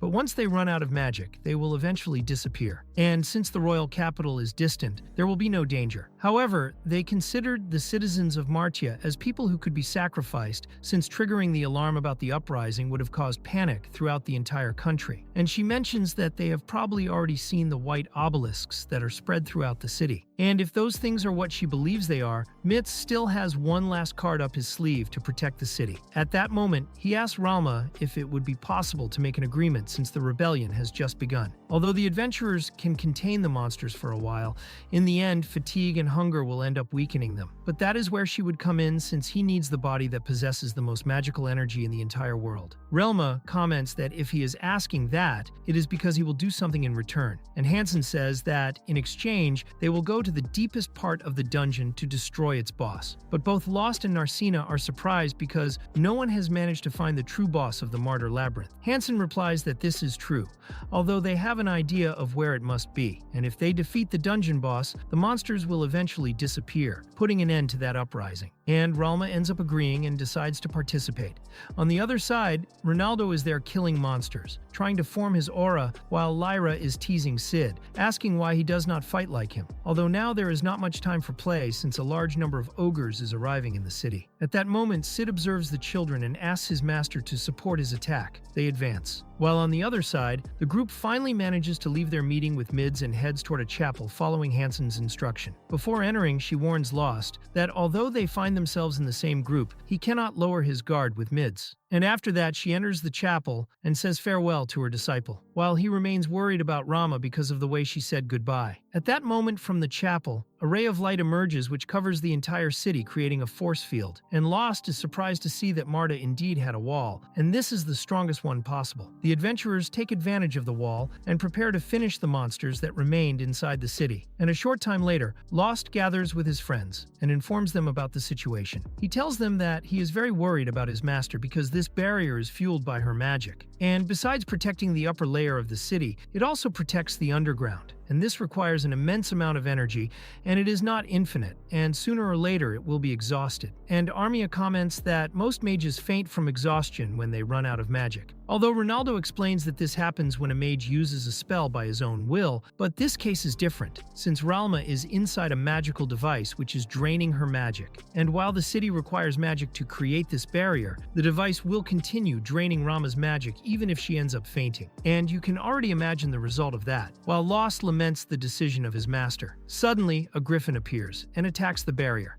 The young ones become worried since the griffin is a very powerful monster, which usually causes problems even for experienced adventurers. And if it continues attacking the barrier, it will only cause Relma's energy to be drained much faster. Raust then decides to fight against it, although Ronaldo stops him and tells him that he is someone very responsible, but that he should try to stop doing everything alone and rely more on his companions. After all, they also allowed Ralma to accept this proposal. The young ones then leave the barrier to face all the monsters possible, since each blow that the barrier receives drains the energy of poor Realm of faster and faster. And the young ones decide to quickly finish the monsters in their path in order to reach the griffin. But from one moment to another, the monsters begin to act in a strange way, and on the battlefield appears a Fenrir, one of the most powerful monsters that exist. Sid begins to tremble at the thought that he has to face a griffin and a Fenry, although he comments that he is trembling with excitement, and Ronaldo asks Lost if he can entrust a Fenry to them because he will deal with the griffin, since he also has his reasons for wanting to save Helma. Lost then asks him to go quickly, since he will take care of everything. So our group attacks the Fenry. In this way, Ronaldo can depart calmly. The Fenry advances against them, although Lost manages to block its attacks, and he is not blocking only one or two, he is blocking all of them, leaving everyone there surprised. Although keeping up with the pace is quite costly. And at one moment, he is wounded by the Fenry, but Sid intervenes in time and asks Narsena to help Lost. Lyra ends up taking care of Lost's wound, while Ronaldo in turn advances directly against the griffin, throwing it against the ground, but it continues as if it were nothing.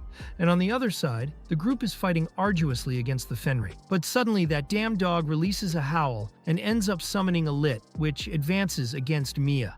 In a moment of distraction, the Fenry takes advantage and attacks Sid, and then advances against Lyra, and Narsena quickly eliminates the lit. But when she turns around, she becomes worried about Lyra. But upon realizing that Fenry had already grabbed Lost, throwing his completely battered body onto the ground, and the enraged Narsena attacks the Fenry for having injured her beloved Lost. But her attacks are not effective at all, and with each attack, the Fenry begins to surpass her quickly. She begins to feel her body heavy. No one manages to do anything to help, and the Fenry attacks Narsena's arm, leaving her very wounded on the ground. And when he is about to send her to her end, she smiles and tells the monster that she regrets disappointing him. But he did not win this battle, and Lost attacks him quickly, driving his sword in and thus defeating the Fenry, although Narsena ends up fainting because of exhaustion. Shortly after, they wake up worried about her, and she is surprised to discover that she is still alive. Although Ronaldo informs that Lost did not allow her to die so easily, and he shows that he has already gotten rid of the griffin. However, Ralma will not be completely safe until the Guildmaster defeats the boss of the labyrinth as promised. But now it is the moment to rest a little, because no one is made of iron. But unexpectedly, Hansen appears, taking Narkina with him toward the interdimensional portal, disappearing before the surprised eyes of the others. A short time later, MNL is quite exhausted, but they were already finishing dealing with the monsters, while Kate, together with other children, was bringing them something to eat since they should rest. Although Marnell is somewhat worried about Lost. But at that moment, the girl appears to comment that he does not need to worry because Lost is resting in his bed. With that, we see that everyone is gathered, and Ronaldo is telling that Narsena is the sleeping princess. Just like in the tale, she is the only person capable of stopping the evil dragon. The detail is that to achieve that, she has to be consumed by him. And then we see Hansen, who is taking Narsena to Mitz. She, enraged, manages to free herself and attacks Mitz,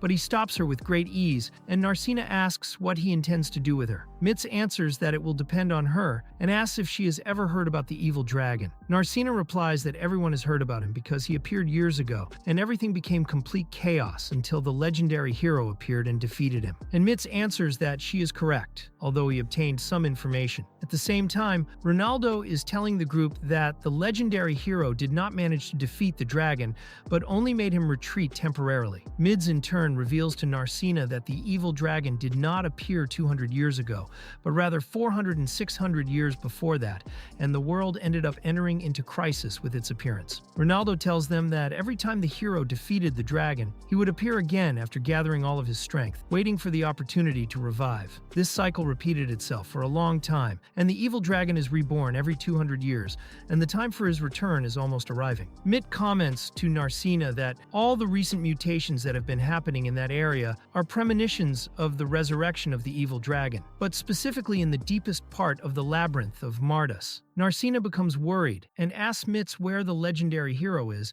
because only he can defeat the evil dragon. And Mitz answers that in part that is true, but unfortunately there is no hero at the moment. And regardless of the era, the evil dragon will revive, and with him also a hero must arise, but currently no one has appeared who can be called a hero. But although there is not the option to defeat him, there are still people who can make him sleep. One of those people is Narsena, but he tells Narsena that the color of her hair demonstrates that. because the reason why the sleeping princess has blue hair in fairy tales is because the chosen girls had that same hair color. Narsena understands that it was for that reason that her father allowed her to become an adventurer. Since being a duke, he should be aware of that situation. Raust then asks Ronaldo if by any chance Mitz intends to use Narsena to make the evil dragon fall asleep again. Although Ronaldo answers that no, since the one who wishes to use the Sleeping Beauty must be someone much more important.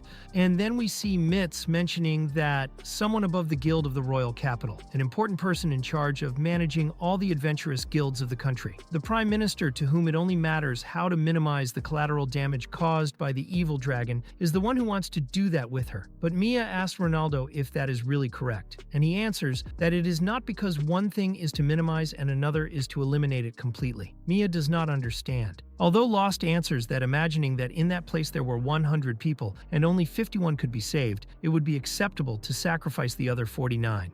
And Ronaldo reveals to the boys that the reason why the city does not have walls is because the Prime Minister did not allow it. Given that whenever the evil dragon is about to revive, certainly it is not the elevation of the labyrinth. And according to historical documents, there is only one path that leaves the labyrinth, which leads directly to that city. And once the revolt occurs, the monsters will run directly there. And obviously, a city without walls would suffer great damage. Mitz comments to Narsena that if a city is destroyed by monsters from the commoners to the nobles, including the king, they would demand immediate measures, thus granting the prime minister total control of the situation, whether to control the economy or to imprison those who oppose him. Everything with the pretext of dealing with the monsters, and Narsena feels indignant. Although Mitz comments that this person believes that the only way to save the world is this. Hansen comments to Narsena that this dragon appears in different ways each time.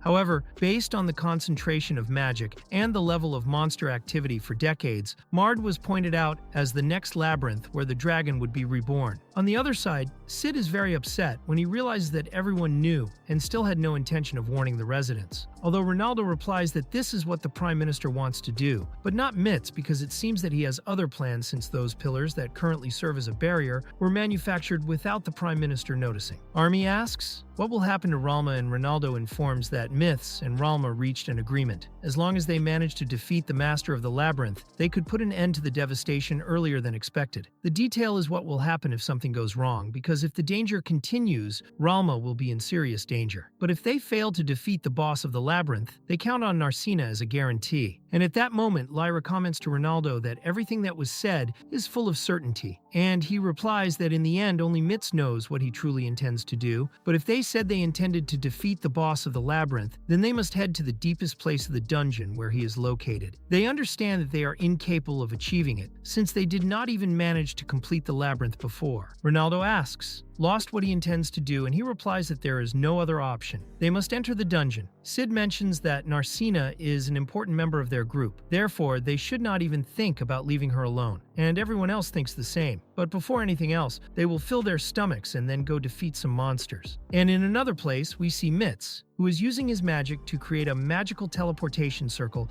that takes them directly to the dungeon, where Narsena becomes surprised when she sees a room that she had never seen before. On the other side, the group finally arrives at the dungeon and becomes surprised when they see that there are no monsters anywhere. But that does not mean that the magic of the labyrinth has been exhausted. And once the labyrinth creates new monsters, the second wave of chaos will arise. So the young ones taking advantage of the path being clear decide to advance quickly. On the other side, Narsena is surprised when she sees an enormous monster, and Mitz informs that that is a cyclops, leaving her even more surprised since that is an extremely high-level monster. She asks Mitz what that place is, and he replies that this is the deepest part of the dungeon of Mardus, and points toward the sanctuary of the Master of the Labyrinth. And Narsena cannot believe it because no one had ever managed to reach that room. Although Mitz replies that that is only the official story, because in reality, the only ones who reached there were Hansen and him taking advantage of the situation. Now Raust and the group also appear out of nowhere, but they are running desperately, since they ended up encountering an enormous cyclops. Ronaldo shouts for him not to be reckless, but he runs without thinking about anything. However, surprisingly, Raust ends up getting rid of the cyclops very quickly,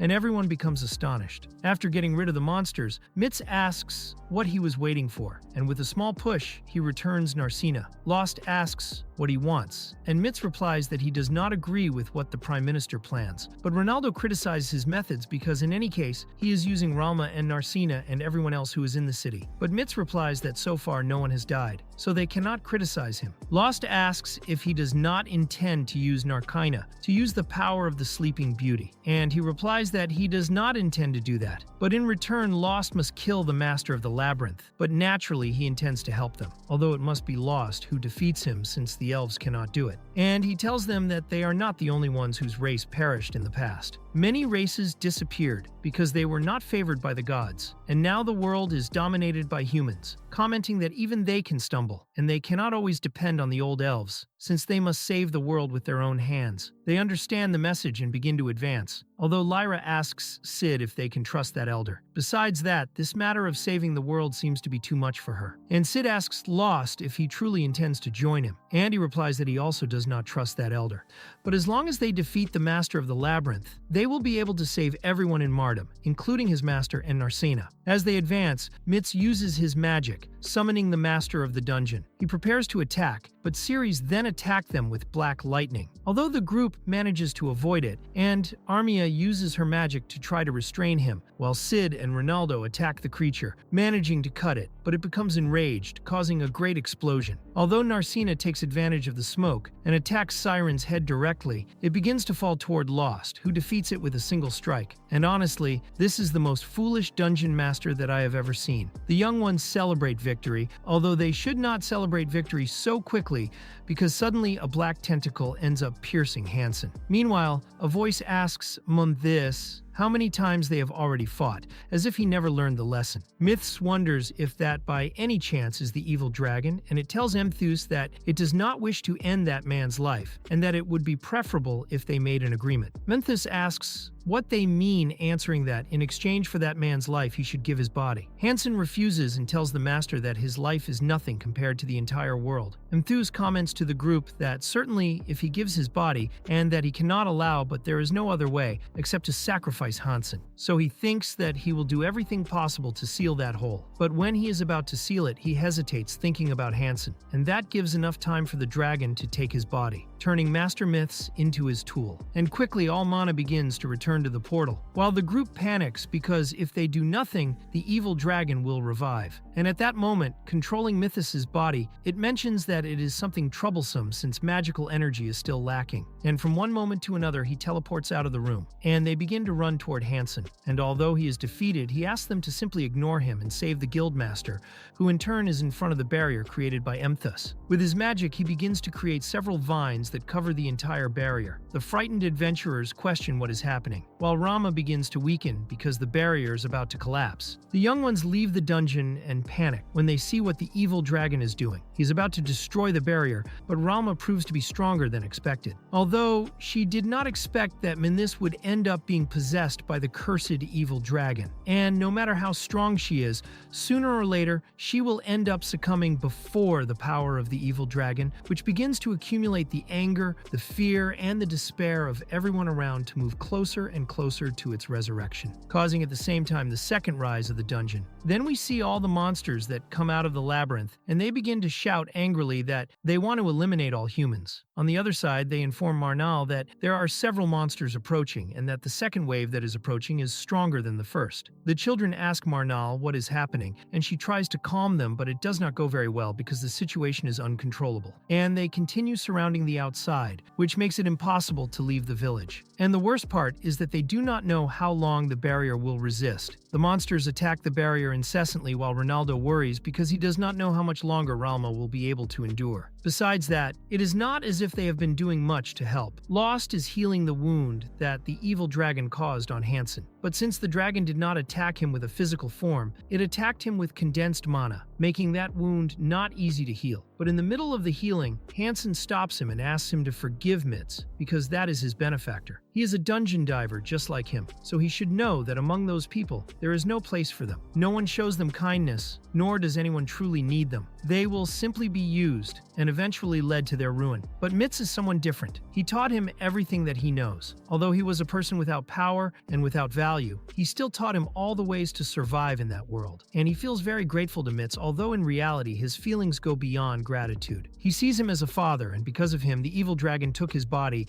since he hesitated to harm the one he considers his son. But in the middle of that conversation, Raust corrects him and says that Mitz is not the only person who values him in that world, because he also considers him a friend. Hansen thinks the same because in his own very peculiar way, he always wanted to take him out of the city to prevent him from becoming trapped in that conflict. But Narsena joins the conversation, commenting that he is someone quite arrogant. She understands that he had to do that because of the Prime Minister, but he simply cannot hide everything that happened, leaving his dear Raust with painful memories and declaring that he cannot allow his friend to continue like this. Raust asks her to stop while Hansen asks Raust not to heal him anymore, since this is the punishment that he deserves. Although Narsena takes Raust's hand and tells him to heal him, since he must survive so that he can take responsibility for everything that he has done. At that moment, Merle and her group leave the barrier so that they can eliminate all the monsters in their path and relieve the burden that Ralma has to endure. We see Raust encouraging everyone with the money that they can earn by defeating the monsters. Although she makes it clear that that money is not hers, and if they want money, they should look for it at the guild, since they already know how everything works. Business is business, and friendship is friendship, and survival depends on each one. Then we see that the group is thinking that all of this is part of Mitz's calculations, except for his body being taken by the dragon. Everyone then decides to stay and fight, since if they leave that place, the evil dragon will resurrect and destroy everyone anyway. So, it is better to remain there. But while everyone begins to prepare themselves, Raust warns Narsena that she must remain in that place. And shortly after we see them starting the attack against the dragon, which is quite irritated since, according to him, they are insignificant beings. For her part, Narsena remembers that Raust did not allow her to accompany them since she is the Sleeping Beauty, and the only one who can save them if their plans go wrong. On the other side, we see them fighting against the possessed Mitz, who is summoning some branches. They become frightened when they see him, while Raust ends up falling to the ground, bleeding, and Narsena tries to move toward him, but she ends up stopping. Remembering Raust's words, Hansen motivates her, saying that if she does not go to him, she will end up regretting it. The boys then begin to defeat the monsters in their path, while Narsena, with the speed of lightning, approaches Raust. She becomes frightened when she sees his miserable condition. Lyra wastes no time in healing his wounds, and unfortunately, while all of this happens, the vines and the monsters continue to cause damage to the barrier.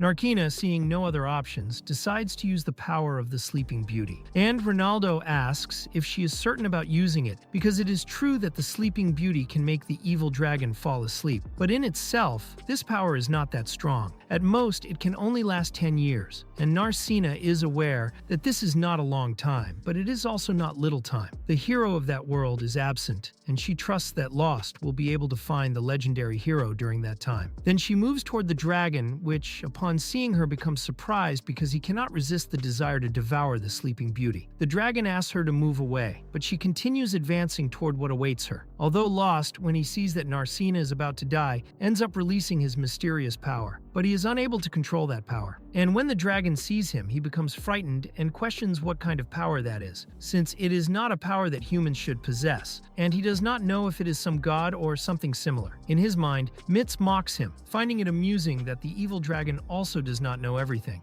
And in an instant, Raust attacks Mitz and beats him severely, and the frightened Narsena asks what is happening. But Raust ignores her and continues his actions. Ronaldo panics because he will not be able to return to normal if he continues that way, while Narsena in tears asks him to return to being the same Raust as always. In the middle of the chaos, she ends up placing herself in the path of the final blow, begging for Raust to recover his consciousness. They manage to calm down while the evil dragon intervenes. He tries to escape, although Mitz prevents him, and Hansen tells Raust that now is the time to finish him, but he hesitates to take Mitz's life. But he replies that Raust must not hesitate since he has already lived for too long, and asks him to finish everything right there. Narsena asks Raust to allow her to do it, but he says that he is the one who must do it and carry that burden. But she comments that he should stop being so selfish and begin to share the burden with everyone. And so both of them take the dagger and end up fatally wounding Myth, causing the spirit of the dragon to leave. Mitz congratulates them for that, and thanks to that, they manage to interrupt the flow of magical power, and they no longer need to worry worry about the resurrection of the evil dragon, at least for now. Besides that, the mana around the village will also begin to dissipate gradually, causing the ascension to end soon. He thanks everyone for having managed to accomplish that. Hansen takes advantage of the moment to say that he loves Mitz very much as his true father. A short time later, the barrier dissipates, and Ronaldo meets with Ralma, where he reminds her that he swore to protect her for the rest of his life. On the other side, the Prime Minister is informed about the death of Mitz and about the fall of the evil dragon, and that Narsena is still alive. But he comments that this man named Raust is very interesting and may be capable of replacing the legendary hero. And now we observe how Hansen informs Enrice that she will be the new guildmaster, leaving all the adventurers shocked with the news, since that extremely greedy woman will now be in charge of everything.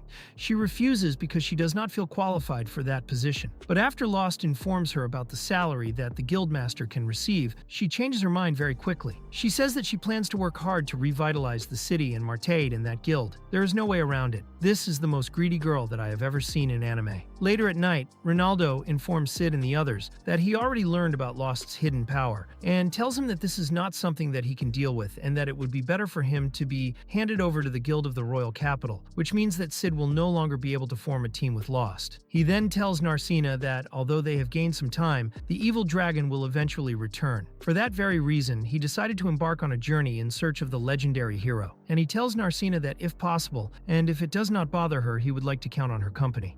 She blushes and asks if that was what he wanted to tell her earlier, and he replies that it was something different from what he had in mind at that moment, although Narsena comments that she is there to form a team with him, and she has never changed her opinion. Sometime later, they prepare to begin their journey, where the girl and the restaurant owner prepare a basket with food, although they might wish to depart in silence. Everyone in the city knows about their departure, and so they begin their new adventure in search of the legendary hero. While from a distance, they say farewell to their friends and their masters, those who know that, as long as they continue to be adventurers, one day their paths will cross again, and thus our anime ends. I hope that you liked it. Leave a comment down below if you want more videos. Do not forget to leave a like and subscribe to the channel. And that is it. Stay with God. Thanks. Goodbye and see you in the next.